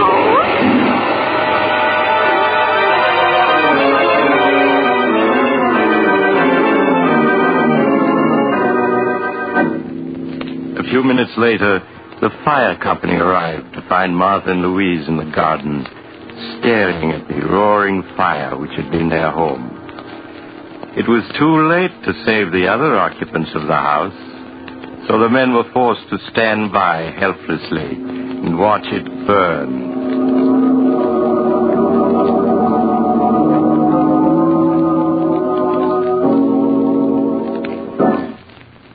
Good morning, Judge Smith. Good morning, Miss Martha, Miss Louise. I trust you're well after that terrible ordeal last night. We're much better, thank you, Judge. Well, now that your niece and nephew are gone, we must plan for your future. Oh, you don't have to bother, Judge. All we want to do is move back to our old house, hire a few servants, and live as we used to. Oh, and I was wondering if you could arrange to have Mary Thompson come live with us. I won't hear of her going to that dreadful home for the infirm. Oh, no, it would be the death of her. Ladies, I'd hoped I'd never have to reveal the truth to you, but now it appears I must. I don't understand, Judge. Last month, the bonds in the trust fund your father left you became utterly worthless. What? Your nephew and niece were afraid the shock of learning you were penniless would kill you. So it was decided to keep the news from you. That's why the three of us persuaded you to move in with them. Your house here in the village had to be sold to meet debts of the estate. But that can't be. Father left us so much. It's all worthless now. Perhaps I should have told you this a month ago. But your niece and nephew wouldn't hear of it. In spite of the fact that they had only Roger's salary to live on, they were determined to prevent you from ever learning of your misfortune. But the deaths of poor Queenie and Toby, of George Gibson. George Gibson? Yes. I'm afraid I don't understand. Surely you heard he was killed a few days ago when a tire on his car blew out and it overturned. You mean he wasn't murdered? Certainly not. Are you feeling well? Has my news been too much for you? No. Well, now that your niece and nephew are gone and there's no one to support you, I'm afraid there's only one thing left. One thing left? What's that? I'm sorry to say, the home for the infirm, the poorhouse.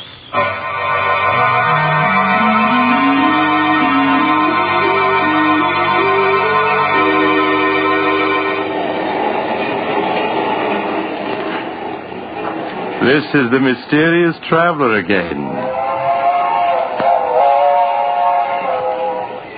Have you enjoyed our little trip? too bad about the Abbott sisters. Such nice old ladies. But then, how were they to know that poor Queenie died of cramps, not poison? After all, you can't be too careful, can you? Would you care for a sandwich? They're very delicious. I make them myself. Oh, you're getting off at the next stop. I'm sorry. Perhaps you'll join me again soon. I take this same train every week.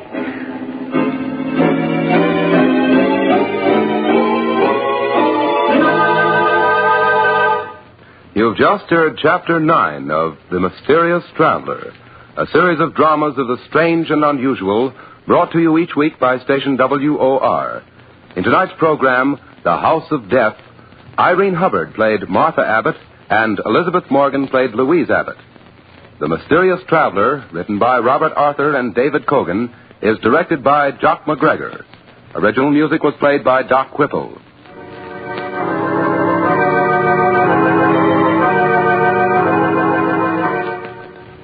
Listen next week to a tale titled The Man Who Knew Too Much. Another tale of the Mysterious Traveler.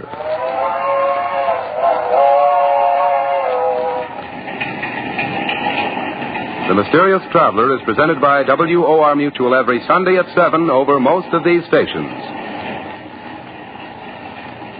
This is Mutual.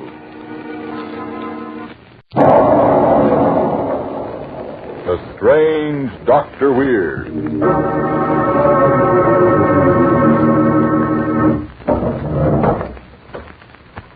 Good evening.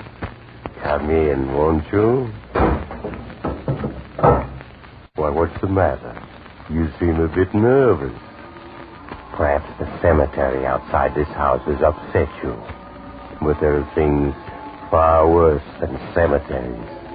For instance, a mad desire to kill is in the story I want to tell you tonight. A story I call Murder Will Out.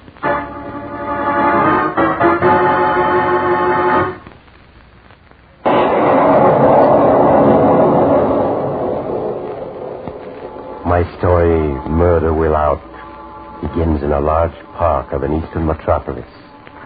It is late at night, and the park is all but deserted. Near a small underpass, a young man stands leaning against a tree, whistling softly. As he hears the approaching footsteps, he becomes tense. Good evening. What do you want? You're very young and beautiful. Please let me pass. Your throat is white, soft, and lovely. If you don't get away from me, I'll scream. I only want to put my hands around your throat. Stay away from me! Oh, that's it. Struggle. I like it when they struggle. But they never break my grip. I'm too strong.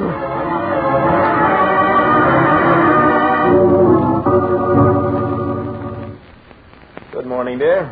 Morning. Philip, did you have to work so late in the office last night? Why, it was after 1 when you got home. Oh, I'm sorry, Helen, but you know how busy I get towards the end of the month. Morning paper come yet, dear? Yes, here it is.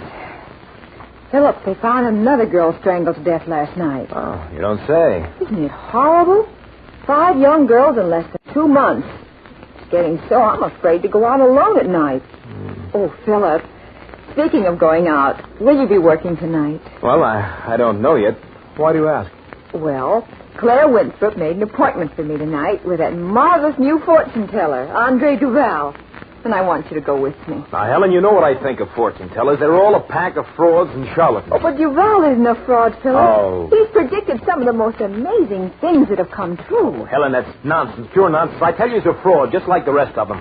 All you're doing is wasting your time and money. Nevertheless, I want to try him. And I want you to go with me. Please, Philip. But I may have to work tonight. Well, my appointment with Duval isn't until 10 o'clock. Surely you can manage to meet me there by then. Well, all right, Helen. I'll be at Duval's tonight, and I'll prove to you that he's a fake, just like all fortune tellers.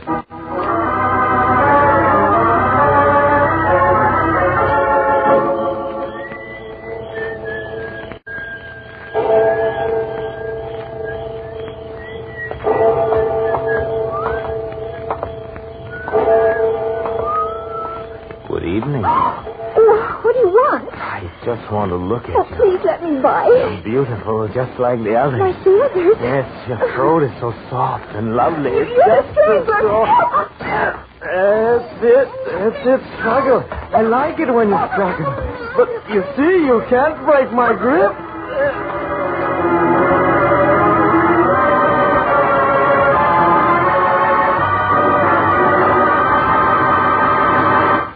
Old hat is an expression that means we've heard that one before. Old hat is also an article of clothing that too many men persist in wearing to the detriment of their personal appearance. We've said it so often. Perhaps you cling to that old misshapen piece of headgear because you think no new hat can be comfortable. Not so with an Atom. Because Atom hats come in a wide variety of sizes and shapes, you're assured of a comfortable fit. What's more, an Atom adds immeasurably to your appearance. Style for fashion, Atom hats are made of richly lustrous all-fur felt in the smartest shades. So toss away that tired old turban and buy a new Atom hat tomorrow. Now, we return to Dr. Weir.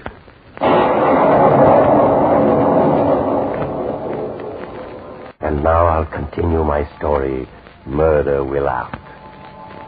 In the large, luxurious apartment of Andre Duval, Helen Arnold waited impatiently for the arrival of her husband, Philip. The grandfather clock in the foyer showed the time to be 25 minutes past 10 as Philip entered. Hello, darling. Sorry I'm late. I was delayed. Are you feeling all right? Of course. Why do you ask? Your eyes are so bright and your cheeks are flushed. You look as if you have a fever. Oh, nonsense. I'm perfectly well. Now, where's your friend Duval, the great fortune teller? Oh, you were right, Philip. He's nothing but a fraud. I paid him $10 and he prophesied nothing but unhappiness. This grows more and more interesting. Tell me, what exactly did he tell you? He said that someone very near and dear to me was destined to die within a year. Well, this Duval's a cheerful fellow, isn't he? I must have him tell me my fortune, by all means. Oh, it's just a waste of time and money. Come on, please, Philip, let's go home. Oh, nonsense. I wouldn't miss this for the world. Now, where is he? Come on. Through that door over there. All right, just you wait where you are. This shouldn't take long. All right, Philip. Come in. Mr. Duval, I'm Philip Arnold. Oh, yes. Come in, Mr. Arnold. Thank you. If you will sit here, please. Of course. I see in your eyes, Mr. Arnold, that you have no faith in me. Frankly, Mr. Duval, I haven't. But I'm perfectly willing to have my mind changed. Perhaps if I were to tell you something of your past, something only you know, it might help. It might. If you will run the palm of your left hand across this pile of sand, please. Oh, well, all right. There you are. Well, come on. What are you reading this time? I see many things in this sand, but even I may be wrong. Would you mind running the palm of your hand across the sand again? Oh, very well. There. Oh, come on. Why do you keep staring at the sand like that? What do you see? The sands reveal a dark and tortured past. You have taken human lives. You're wrong. No, it is all here in the sands. You have murdered the innocent. Who are you? What's your game? Look, if you're trying to... You needn't be afraid, Mr. Arnold. Whatever I tell you will not be revealed to anyone else. How can I be sure of that? There is an old Chinese proverb. In the end, justice works itself out. What is meant to be will be. Nothing can change that which is ordained. You mean because you believe that, you wouldn't go to the police? Yes. I was a fool to get excited. What if you did go to the police? They wouldn't believe you anyway. Shall I read your future for you now? That is what you came for, no? My future? So. Well, all right, go ahead. Please to run the palm of your right hand across this pile of sand. Oh, very well. There. So. And what do you see? Oh, sometimes it is better not to know what the future holds. Whatever it is, I want to know. Now, come on, let's have it. As you wish. The sands are not altogether clear, but I can see that you are going to commit one more murder. And that when you do, you will be caught. Caught? Yes. You will be caught and executed. And nothing you can do will change it.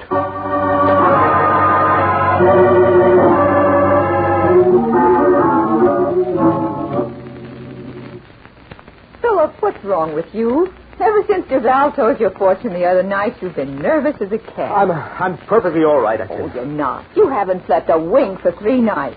Why don't you tell me what Duval said? Look, I've told you over and over again. It was just a lot of gibberish. Now, stop asking so many questions, please. But I'd like to know what he told you. Will you be quiet? Look, dear. Oh, I'm... choking me.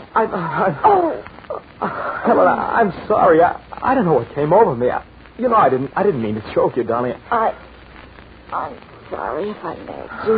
Helen, my head aches. Well, I needed some fresh air. I'm going out for a walk in the park.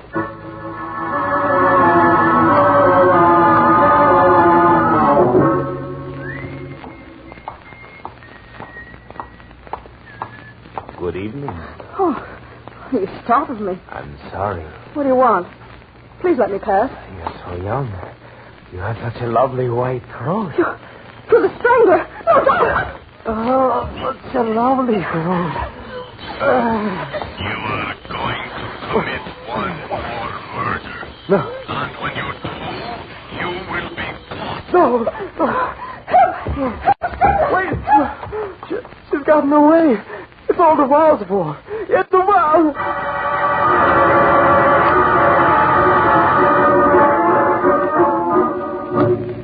My hands are on her throat, Duval, when suddenly I heard you speaking to me.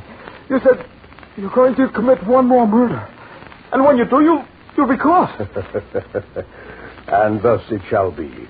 Nothing can change that which is ordained. Well, I didn't murder her. Don't you understand me? I lost my nerve and I let go of her. She got away from me. Nevertheless, you will commit one more murder, and when you do, you will be caught and executed. Well, tell me. Well, whose death will they execute? The sands are confused. I can't be sure. Well, don't you see? If I know the name of the person, I won't go through with the murder. Then I can't be executed. I tell you, I cannot tell the name of the person for whose death you will be executed. You're lying. You can, but you won't. I cannot do it. It is useless for you to insist. I'll make you tell me. I'll make you. I'll make you. Now, if you tell me what I want to know. I can't. You can and you will. You're saw it in the sand.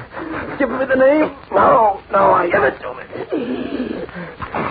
Yes. Now, I know. That's better. Now, what's the name? The sands are confused. I didn't know before, but now, suddenly, I know. Come on, what is it? The name is Andre Duval. You? Yes. You? Yes. But Duval, you're not going to die. You're going to be all right. No, I am dying. The strain and the shock has been too great for my weak heart. No. I have only a few moments.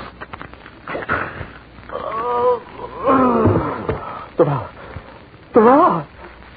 He's dead. I've murdered him. What's going on in there? Open up. It's the police.